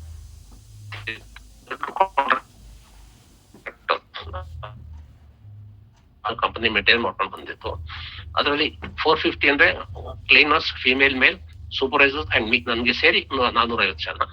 ಆ ಟೈಮಲ್ಲಿ ಏನಂದ್ರೆ ಇದು ಹಾಸ್ಪಿಟಲ್ಗೆಲ್ಲ JC ಅಸರ್ಟೇಷನ್ ಅಂತ ಒಂದು ಸರ್ಟಿಫಿಕೇಟ್ ಮಾಡ್ತಾ ಇದ್ರು. ಅವಾಗ ಸ್ಟಾರ್ಟ್ ಆಗಿದ್ದು UAE ನಲ್ಲಿ ಫಸ್ಟ್ ಸಿಕ್ಕಿದ್ದು ನಮ್ಮ ಹಾಸ್ಪಿಟಲ್ಗೆ. ಅದಕ್ಕೆ ಏನ್ ಮಾಡಿದ್ರು, ಅಸರ್ಟೇಷನ್ಗೆ ನಾವು ಒಂದು ಸಮ್ ಪ್ರೋಟೋಕಾಲ್ಸ್ ಇದೆ. ಅಂದ್ರೆ cleaner should speak English, all should speak English, they should pass the test, ಒಂದು ಇಂಗ್ಲಿಷ್ ಟೆಸ್ಟ್ ಪಾಸ್ ಮಾಡ್ಬೇಕು, ಇದು ಮಾಡ್ಬೇಕು ಅಂತ.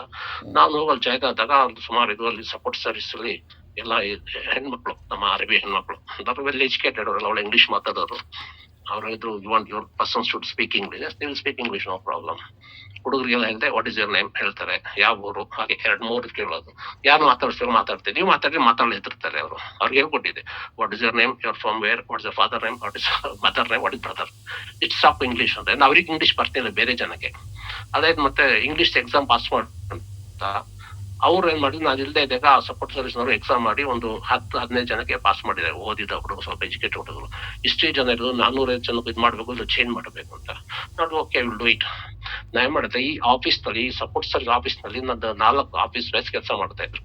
ಅವ್ರಿಗೆ ಹೇಳಿದೆ, ಅಲ್ಲಿ ಅವರು ಟೆಸ್ಟ್ ಮಾಡ್ತಾರಲ್ಲ, ಅದು ಆನ್ಸರ್ ಪೇಪರ್ ಇರುತ್ತೆ, ಅದು ತಕೊಂಡ್ ಬನ್ನಿ ಅಂತ. ನಮ್ಗೆ ಮಿಲಿಟರಿನಾಗೆ ಸ್ಪೈಂಗ್ ಇದು ಗೊತ್ತುಂಟಲ್ಲ ಜಾಬ್, ಸ್ಪೈ ಮಾಡಿ ಅಲ್ಲಿಂದ ಕ್ವಶನ್ ಆನ್ಸರ್ 5-6 ಪೇಪರ್ ತಕೊಂಡ್ ಬಂದು ನೋಡಿದಾಗ ಎಲ್ಲ ಒಂದೇ ಕ್ವಶನ್ಸ್, ಮೇಲೆ ಕೆಲೆ ಸೀರಿಯಲ್ ನಂಬರ್ 1, 2, 3 ಚೇಂಜ್ ಮಾಡಿ ಆ ಕಡೆ ಈ ಕಡೆ ಮಾಡಿದ್ದಾರೆ. ಎಕ್ಸಾಮ್ ಇರ್ತಲ್ಲ ಹಾಗೆ ನಾನೇನ್ ಮಾಡ್ತಾ ಅದನ್ನ ಒಂದು ಪವರ್ ಪಾಯಿಂಟ್ ಟಾಪ್ ಮಾಡಿ ಕಂಪ್ಯೂಟರ್ ಅಲ್ಲಿ ಫೋಟೋ ಎಲ್ಲ ಹಾಕಿ, ಅದು ರೈನ್ ರಾಮ್ ಮಾಡೋದು.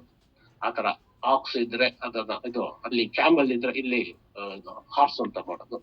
ಹಾಗೆ ಅದೆಲ್ಲ ನ್ಯೂ ಟೈಪ್ ಕ್ವಶನ್ಸ್, ತುಂಬಾ ಈಸಿ ಕ್ವಶನ್ಸ್. ಎಲ್ಲರೂ ಮಾಡಿದ್ರೆ ಅದು ಕಣ್ಮುಸ್ಬಿಟ್ಟು 1 ನಿಮಿಷಕ್ಕೆ ಮಾಡ್ಬೋದು, ಪಾಸ್ ಮಾಡೋದು 20 ಕ್ವಶನ್ಸ್. ಆದ್ರೆ ಈ ಎಡಿಟರ್ಸ್ ಕಲಿಸ್ಬೇಕಲ್ಲ, ಅವ್ರಿಗೆ ಪವರ್ ಪಾಯಿಂಟ್ ಮಾಡಿ ದಿವಸ ಒಂದೊಂದು ವಾರ್ಡ್ ಇತ್ತು, ಒಂದೊಂದು ಜನ 5-6 ವಾರ್ಡ್ ಇತ್ತು, ಒಂದೊಂದು ಸೆಕ್ಷನ್ ಹಾಗೆ 8-10 ಜನ ಕಲ್ಬಿಟ್ಟು ನಿಲ್ಲಿಸಿ ನನ್ನ ತಿಳಿಸ್ಕೊಂಡು ಅವ್ರಿಗೆ ಇದು ಮಾಡೋದು. ಪವರ್ ಪಾಯಿಂಟ್ ತೋರಿಸೋ, ಇದೇನು ಇದು ಹೇಳ್ಕೊಡೋದು, 2 ಸರಿ ಹೇಳ್ಕೊಡೋದು. ಆಮೇಲೆ ಅವ್ರಿಗೆ ಒಬ್ಬೊಬ್ರಿಗೆ ಕೇಳೋದು, ಅವ್ರಿಗೆ ಗೊತ್ತಾಗ್ತಾ ಇದೆ ಅವ್ರು ಹೇಗೆ ಅಂತ. ಎಲ್ಲ 20 ಕ್ವಶನ್, ಮತ್ತೆ ಅವ್ರಿಗೆ ಕ್ವಶನ್ ಪೇಪರ್ ಕೊಡೋದು, ಎಲ್ಲ ಜೆರಾಕ್ಸ್ ಮಾಡಿದಾಗ ಅವರು 18, 19, 20 ಮಾರ್ಕ್ಸ್ ಪಾಸ್ ಆಗ್ತಾ ಇದ್ರು. ಆದ್ಮೇಲೆ ಏನ್ ಮಾಡಿದ್ವಿ, ಸಪೋರ್ಟ್ ಇದ್ದಾರೆ ready to take the examinations, ಬಂದು ಎಕ್ಸಾಮ್ ಇದು ಮಾಡೋರು. ಈ ತರ ಮಾಡಿ ಸರ್ಟಿಫಿಕೇಟ್ ತೆಗೆದು, ಮತ್ತೆ ಅದಾದ ತಕ್ಷಣ ನಾನು 2 ವರ್ಷ ಅಲ್ಲಿ ಮಾಡಿ ದುಬೈನಲ್ಲಿ ಇನ್ನೊಂದು ಜಾಬ್ ಚೇಂಜ್ ಮಾಡಿದೆ ಫಾರ್ ದ ಬೆಟರ್. ಆ ಕಂಪ್ನಿ ಅದು ಫೆಸಿಲಿಟಿ ಮ್ಯಾನೇಜ್ಮೆಂಟ್ ಕಂಪನಿ. ನಾನು marketing manager and branch manager of Dubai, marketing manager for northern Emirates ಆಗಿ ಅಲ್ಲಿ ನಾನು 12 years ಸರ್ವಿಸ್ ಮಾಡಿದೆ. During that period, corona period ನಲ್ಲಿ, ಲಾಕ್ ಡೌನ್ ನಲ್ಲಿ ನಮ್ದು ಮೇಜರ್ ರೋಲ್ ಇತ್ತು. ಅಂದ್ರೆ ಇದು ಕೊರೋನಾ ಟೈಮ್ ಯಾರು ಹೊರಗೆ ಬರೋಗಿಲ್ಲ, ಆದ್ರೆ ನಮ್ಗೆ ಈ ಹೌಸ್ ಕೀಪಿಂಗ್ ಡಿಪಾರ್ಟ್ಮೆಂಟ್ಸ್ ಇರುತ್ತಲ್ಲ, ಇವ್ರು ಬರ್ಬೋದು. ಹಾಗೆ ಇದು ಅಲೋಡ್ ಇತ್ತು. ನಮ್ಮ ವೆಹಿಕಲ್ಸ್ ಎಲ್ಲಿ ಹೋದ್ರು ಅಲ್ಲಿ ಯಾವ ವೆಹಿಕಲ್ ಹೊರಗಡೆ ರಡರ್ ಫ್ಲಾಶ್ ಮಾಡುತ್ತೆ, ಅವ್ರಿಗೆ ಫೈನ್ ಹಾಕ್ಬಿಡುತ್ತೆ, ಹೆವಿ ಫೈನ್ಸ್. ನಮ್ಮ ವೆಹಿಕಲ್ ಹೋದ್ರೆ ಅದು ದಲ್ಲಿಪಿ ಆಗ್ಬಿಡುತ್ತೆ, ನಾವು ಕ್ಯಾಮ್ರಾ ಫ್ಲಾಶ್ ಕ್ಲಿಯರ್ ಆಗುತ್ತೆ. ಹಾಗಾಗಿ ನಮ್ದು ಗೌರ್ಮೆಂಟ್ ಆಫೀಸ್ ಇತ್ತು ಸುಮಾರು, ಅಲ್ಲಿ ಎಲ್ಲ ಸರ್ವಿಸ್ ಕರೀತಾ ಇದ್ರು, ಇದು ಮಾಡ್ತಾ ಇದ್ರು. ಅವ್ರಿಗೆ ಇದು ಏನು ಡಿಸ್ಇನ್ಫೆಕ್ಷನ್ ಮಾಡ್ಬೇಕು ಎವ್ರಿ 3 days 4 days. ಅದು ನಮ್ಮೊಂದು ಟೀಮ್ ಇತ್ತು, ನನ್ನ ಪಿಕಪ್ ಇತ್ತು, ಅಲ್ಲ 5 ಜನ ಕೂರ್ಸ್ಕೊಂಡು ನಾನು ಅವ್ರಿಗೆಲ್ಲ ಇದು ಮಾಡ್ತಾ ಇದ್ದೆ. So we got very good response there. ಅಲ್ಲಿ ನಮ್ಗೆ ಎಲ್ಲ ಕೊರೋನಾ ಸರಿ ಆದ್ಮೇಲೆ ನಮ್ ಕರೆದು ಆನರ್ ಮಾಡಿದ್ರು, ತೆಗಿಯೋದು ಸರ್ಟಿಫಿಕೇಟ್ ಅಪ್ರಿಸಿಯೇಷನ್. ನಮ್ಮ ಹುಡುಗರಿಗೆಲ್ಲ ಸ್ವಲ್ಪ ಹಣ ಸಹಾಯ ಮಾಡಿದ್ರು ಅವರು. ಅದ್ರ ನಮ್ಗದು ಕೊರೋನಾ ಬಂದಿತ್ತು ಏನೋ ಗೊತ್ತಿಲ್ಲ, ನಮ್ಗೆ ಅಂದ್ರೆ ಚೆನ್ನಾಗಿದ್ದು ನಾವು. ನಮ್ಮ ಹುಡುಗರು ಸಾರ್ ನನ್ಗೆ ಸ್ವಲ್ಪ ಜ್ವರ ಬಂದಿತ್ತು ಅಂತ ಹೇಳ್ತಾ ಇದ್ದ, ಅದು ಕೊರೋನಾ ಇರ್ಬೋದು. ಅದು ನಮ್ದು ಕರೆಕ್ಟ್ ಆಗಿ ಇದು ಎರ್ತೋಮೆಸಿನ್ ಟ್ಯಾಬ್ಲೆಟ್ ಇದೆ, 3 ಟ್ಯಾಬ್ಲೆಟ್ ದಿವಸ ಒಂದೊಂದು ತಿನ್ನೋದು, 15 ದಿವಸ 3 ಟ್ಯಾಬ್ಲೆಟ್ ತಿನ್ನೋದು ದಿವಸ ಒಂದೊಂದು. ಮತ್ತೆ ಮಾವಿನ ಎಲೆ, ಬೇವಿನ ಎಲೆ ಹಾಕಿ ನೀರು ಹಾಕಿ ಸ್ಟೀಮ್ ಮಾಡಿ, ಸ್ಟೀಮ್ ನೆಹಲ್ ಮಾಡೋದು, ಇದೆಲ್ಲ ಮಾಡಿ ಕಂಟ್ರೋಲ್ ಮಾಡಿದ್ ನಾವು. ಅದಾದ್ಮೇಲೆ ನಾನು 2022 ಅಲ್ಲಿಂದ ಮುಗಿತು. 61 years ಏಜ್ ಆಯ್ತು. ಒಂದೀಗ ಬೆಂಗಳೂರಲ್ಲಿ ಸೆಟ್ಲ್ ಆಗಿದ್ದೇನೆ. ಈಗ ಇಲ್ಲಿ ಬಂದೀಗ 4 years ಆಯ್ತು ನನ್ಗೆ. ನಾನು ಇದೀಗ ಅದೇ ಕೋಟಕ್ ಮಹೀಂದ್ರದಲ್ಲಿ ಇಂಟರ್ನಲ್ ಏಜೆನ್ಸಿ ಪಾರ್ಟ್ನರ್ ಕೆಲಸ ಮಾಡ್ತಾ ಇದ್ದೀನಿ, ಅದರಲ್ಲಿ ಪಾರ್ಟ್ ಟೈಮ್ ಆಗಿ. ಮತ್ತೆ ನಾನು ಇಲ್ಲಿ ಇರುವಂತ ಚಾರಿಟಿ ಆರ್ಗನೈಸೇಷನ್ ಅಲ್ಲಿ ಜೋಡಿಸ್ಕೊಂಡಿದ್ದೀನಿ. Different of charity, 3-4 charity organisation ಇದೆ. ಅದೊಂದು ಇದು ಇದೆ, ಹೆಣ್ಮಕ್ಳದ್ದು ಹಾಸ್ಟೆಲ್, ಬಾಯ್ಸ್ ಹಾಸ್ಟೆಲ್, ಮತ್ತೆ ಒಂದು ಇದು ಇದೆ ನಮ್ಮ ವಾನಪ್ರಸ್ಥ ಅಂತ ನಮ್ಮ ನಾಗರಬಾವಿಲಿ. ಅದು ಇದು ವಯಸ್ಕರಿಗೆ ಇರುವಂತದ್ದು ಓರ್ಫನೇಜ್. ಒಂದು ಓರ್ಫನೇಜ್ ಅಂತ ಹೇಳಲ್ಲ, ಅಂದ್ರೆ ಅದು ಒಂದು ಒಳ್ಳೆ ಶಬ್ದ ಅಲ್ಲ, ಅದಕ್ಕೆ ವಾನಪ್ರಸ್ಥದಲ್ಲಿರುವ ಜನರು ಅಂತ ಹೇಳೋದು. ಅಲ್ಲಿ ಜೋಡಿಸ್ಕೊಂಡಿದೀವಿ. ಅಲ್ಲಿ ನನ್ಗೆ ಈ ರಮೇಶ್ ಅನ್ನೋರು ಇದಾದ್ರು, ಅವರು IMCTF ನ ಸೆಕ್ರೆಟರಿ, ಅವರು ಮೈಸೂರಿನ. ಅವ್ರಿಗೆ 15 ತಾರೀಕು ಇಲ್ಲಿ ಸ್ಪೀಕರ್ ಆಗಿ ಬರ್ತಾರೆ ಅವರು. ಅದನ್ನ ಅಪಾಯಿಂಟ್ ಮಾಡಿದೀನಿ ನಾನು. ಅವ್ರ ಜೊತೆ ಸೇರಿ ನಾವು ಒಂದು IMCTF ಏನ್ ಮಾಡುತ್ತೆ ಅಂದ್ರೆ ಇದು ಈ ಪರಮವೀರ ವಂದನ ಅಂತ ಕಾರ್ಯಕ್ರಮ ಮಾಡ್ತೀವಿ. ಅದೇ ಸೇಮ್ ಈಗ ಯೋಧ ನಮನ ಮಾಡ್ತಿದ್ದಾರೆ, ಅದೇ ತರದ ಕಾನ್ಸೆಪ್ಟ್ ಅದು ಸಹ. ನಾವೀಗ ವಂದನ ಇದ್ ಮಾಡ್ತೀವಿ ಅಲ್ಲಿ ಅಂದ್ರೆ ಆ ಪರಮವೀರ ಚಕ್ರ ಸಿಗಿದಂತ 21 ಜನರದ್ದು ಫೋಟೋ ಇಟ್ಬಿಟ್ಟು ಅದ್ ಮಧ್ಯದಲ್ಲಿ ಭಾರತ ಮಾತೆ ಫೋಟೋ ಇಟ್ಟು ಅದನ್ನ ಪೂಜೆ ಮಾಡಿ ಅವ್ರಿಗೆ ಹೂವಿನ ಹಾರ ಹಾಕಿ ಫ್ಲೋರಲ್ ಟ್ರಿಬ್ಯೂಟ್ ಮಾಡಿ ಮತ್ತೆ ಬಿಗುಲ್ಪಾಲ್ ಟ್ರಿಬ್ಯೂಟ್ ಮಾಡಿ ಮತ್ತೆ ಅದ್ರ ಬಗ್ಗೆ ಒಂದು 2 ಸ್ಪೀಕರ್ಸ್ ಇದ್ದಾರೆ. They will explain about the 2 persons those are sacrificed life for it and got the Paramvir Chakra. ಅದ್ ಮಾಡ್ಬಿಟ್ಟು ಇದ್ ಮಾಡ್ತೀವಿ. ಆ ತರ ಒಂದು ಇದೆ ಅದು. ಈಗ ಮೊನ್ನೆ ಸಹ ಒಂದು ಕಾರ್ಯಕ್ರಮ ಮಾಡಿ ತುಂಬಾ ಚೆನ್ನಾಗಿ ಹೋಗ್ತಾ ಇದೆ. 16ನೇ ತಾರೀಕು ಇನ್ನೊಂದು ಕಾರ್ಯಕ್ರಮ ಇದೆ. ನಾನು ಈ ಮೈತ್ರಿ ಪ್ರತಿಷ್ಠಾನದವ್ರ ಸೇರಿ ಅದನ್ನು ಮಾಡಬೇಕು ಅಂತ ಅನ್ನೊಂದು ಇದೆ. ಅದ್ರ ಬಗ್ಗೆ ಮಾತಾಡಿದ್ದೇನೆ. ಈ 31ನೇ ತಾರೀಕು ಆದ್ಮೇಲೆ ಅವ್ರು ನನಗೆ ಅಪಾಯಿಂಟ್ಮೆಂಟ್ ಕೊಟ್ಟಿದ್ದಾರೆ, ಬಂದು ಮೀಟ್ ಮಾಡಿ ಅಂತ. ಅವ್ರ ಜೊತೆಗೆ ಸೇರಿನೋ ಅವ್ರ ಸಹೋದ್ಯೋಗದಲ್ಲಿ ಇದು ಮಾಡಬೇಕು. ಈ ಪರಮವೀರ ಚಕ್ರವನ್ನ ಮಾಡೋದ್ರಿಂದ ನಮ್ಮ ಯಂಗ್ಸ್ಟರ್ಸ್ಗೆ ಒಂದು ಇದು ಮೋಟಿವೇಶನ್ ಮಾಡೋದು, ಸೇನೆ ಅಂದ್ರೆ ಏನು, ಏನಾಗುತ್ತೆ, ಯಾವ ತರ ಅನ್ನೋದು ಅದರಲ್ಲಿ ಅವ್ರಿಗೊಂದು ಮೋಟಿವೇಟ್ ಆಗುತ್ತೆ. ಈಗ 15ನೇ ತಾರೀಕು ಒಂದು ಇದು ನಾವು ತಾವರೆಕೆರೆ ಸ್ಕೂಲ್ಗೆ ಹೋಗ್ತಾ ಇದೀವಿ. ನಾವೊಂದು 5 ಜನ ಎಕ್ಸ್-ಸರ್ವಿಸ್ ಮೆನ್ ಫ್ಲಾಗ್ ಸೆರೆಮನಿಗೆ ಅಲ್ಲಿ ಸಹ ಇದ್ರ ಬಗ್ಗೆ ಎಕ್ಸ್ಪ್ಲೇನ್ ಮಾಡಿ ಅಲ್ಲಿ ಸಹ ಅಪಾಯಿಂಟ್ಮೆಂಟ್ ತಗೊಂಡಿದ್ವಿ ನಾವು ಪರಮವೀರ ಚಕ್ರ ಇದು ವಂದನ ಮಾಡ್ಲಿಕ್ಕೆ. ಇದಕ್ಕೆ ಇಲ್ಲಿರುವಂತ ಕೇಳುತ್ತಿರುವಂತ ಎಲ್ಲರೂ ಇದನ್ನ ಇದ್ ಮಾಡಿ ಈ ಪ್ರೋಗ್ರಾಮ್ ಬರಬೇಕು. ನಾವು ಈ ಗ್ರೂಪ್ ನಲ್ಲಿ ಹಾಕಿರ್ತೀವಿ ಯಾವ ದಿವಸ ಏನು ಎಜುಕೇಶನ್, ನೀವು ಹತ್ರ ಇದ್ದಲ್ಲಿ ಬಂದು ಸೇರ್ಬೇಕು ಅಂತ ನಾನು ಕೇಳ್ಕೊಳ್ತೀನಿ. ಮತ್ತೆ ಇಷ್ಟು ನನ್ನ ಅನುಭವ. ಇನ್ನು ನಮ್ಮ ನೌಕಾಪಡೆ ಬಗ್ಗೆ ಹೇಳ್ಬೇಕು ಅಂತಂದ್ರೆ ನಮ್ಮ ಸೆಕೆಂಡ್ ಇದು ಪಾಕಿಸ್ತಾನಿ ವಾರ್ 1917 ಪಾಕಿಸ್ತಾನ್ ವಾರ್ ಅಲ್ಲಿ ಇಂಡಿಯಾ ಗೆದ್ದಿದೆ. ಅದ್ರಲ್ಲಿ ಮೇಜರ್ ರೋಲ್ ಅಂದ್ರೆ ನೇವಿದೆ ಮೇಜರ್ ರೋಲು. ಅದ್ರಲ್ಲಿ ನಾವು ನೇವಿ ಏನೇನ್ ಮಾಡಿದ್ವಿ ಅಂದ್ರೆ ಟೋಟಲ್ ಪಾಕಿಸ್ತಾನಿ ಲಾಸ್ಟ್ ಏನಂದ್ರೆ 7 gun boats, 1 main sweeper, 1 submarine, 2 destroyers, 3 petrol crafts belongs to the Coast Guard. Coast Guard 3 petrol craft, 18 cargo ship. ಈ ಕಾರ್ಗೋ ಶಿಪ್ ಒಂದು ಕಾರ್ಗೋ ಶಿಪ್ 3rd December 1917 ಮಾಡಿದ್ದು ಒಂದು ಬ್ರಿಟಿಷ್ ಕಾರ್ಗೋ ಶಿಪ್ ವೆಸಲ್. ಅದರಲ್ಲಿ arms and ammunition ಬಂದಿತ್ತು ಪಾಕಿಸ್ತಾನ್ಗೆ Britain ನಿಂದ.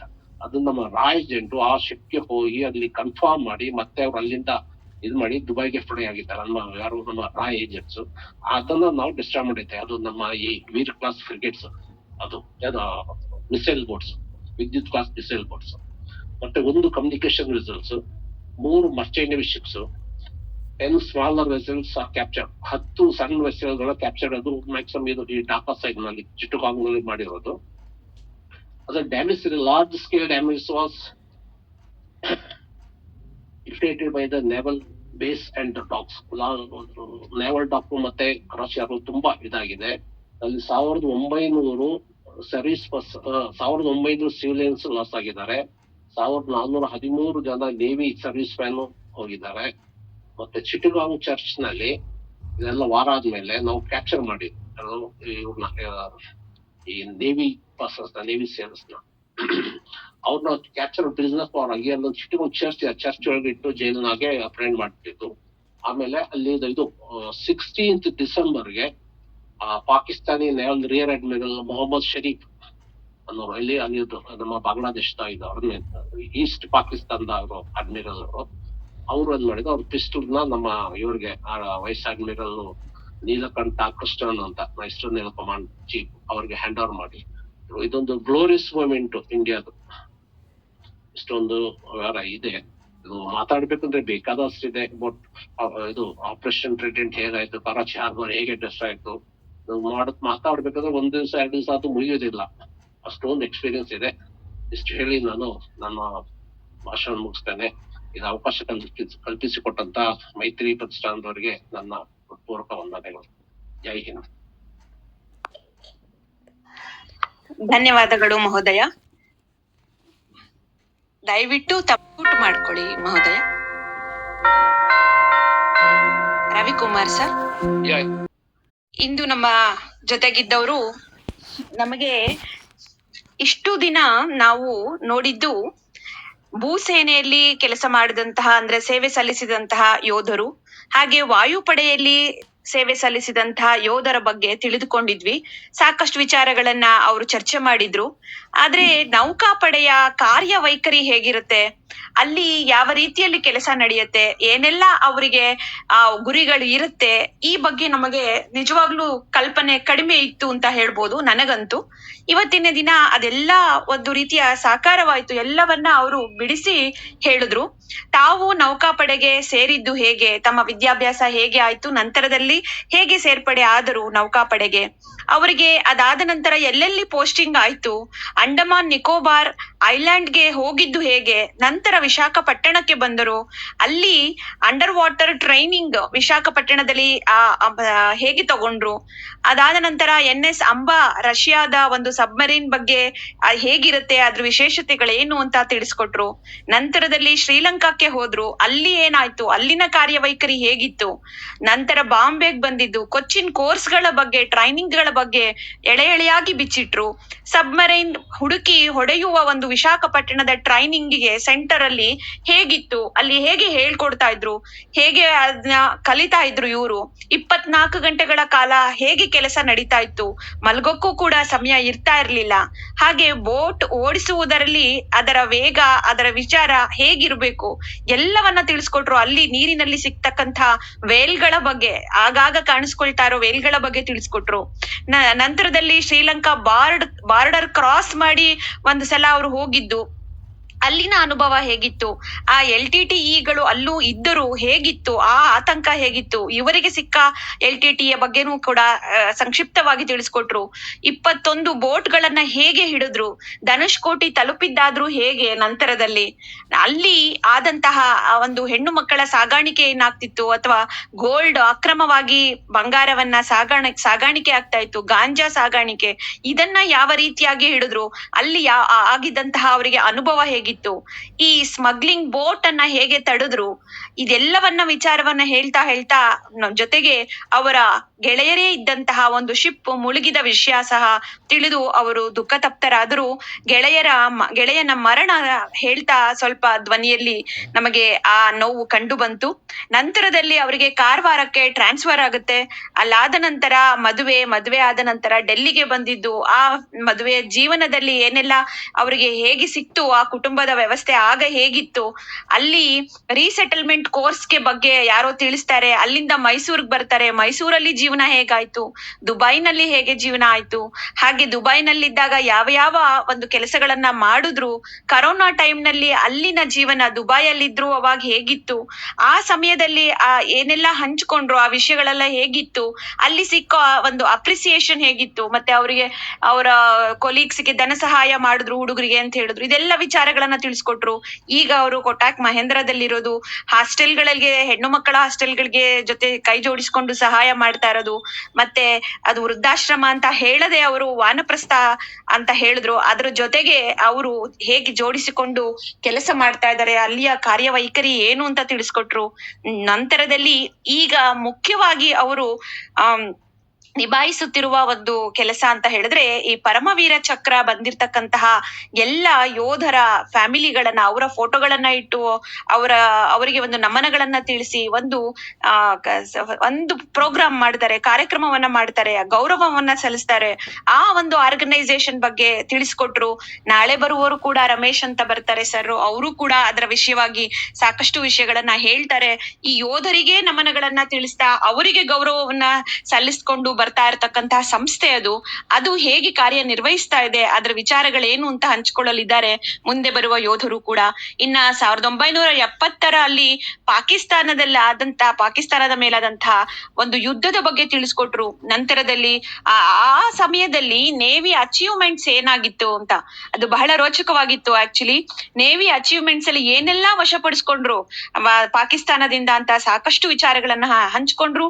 ಪಿಸ್ತೂಲ್ ಇರ್ಬೋದು, ನೌಕಾಪಡೆಯ ಕಾರ್ಯವೈಖರಿ ಇರ್ಬೋದು, ಎಲ್ಲವನ್ನ ಎಳೆಯಾಗಿ ಇಂದು ನಮ್ಮ ಮುಂದೆ ಬಿಚ್ಚಿಟ್ಟರು.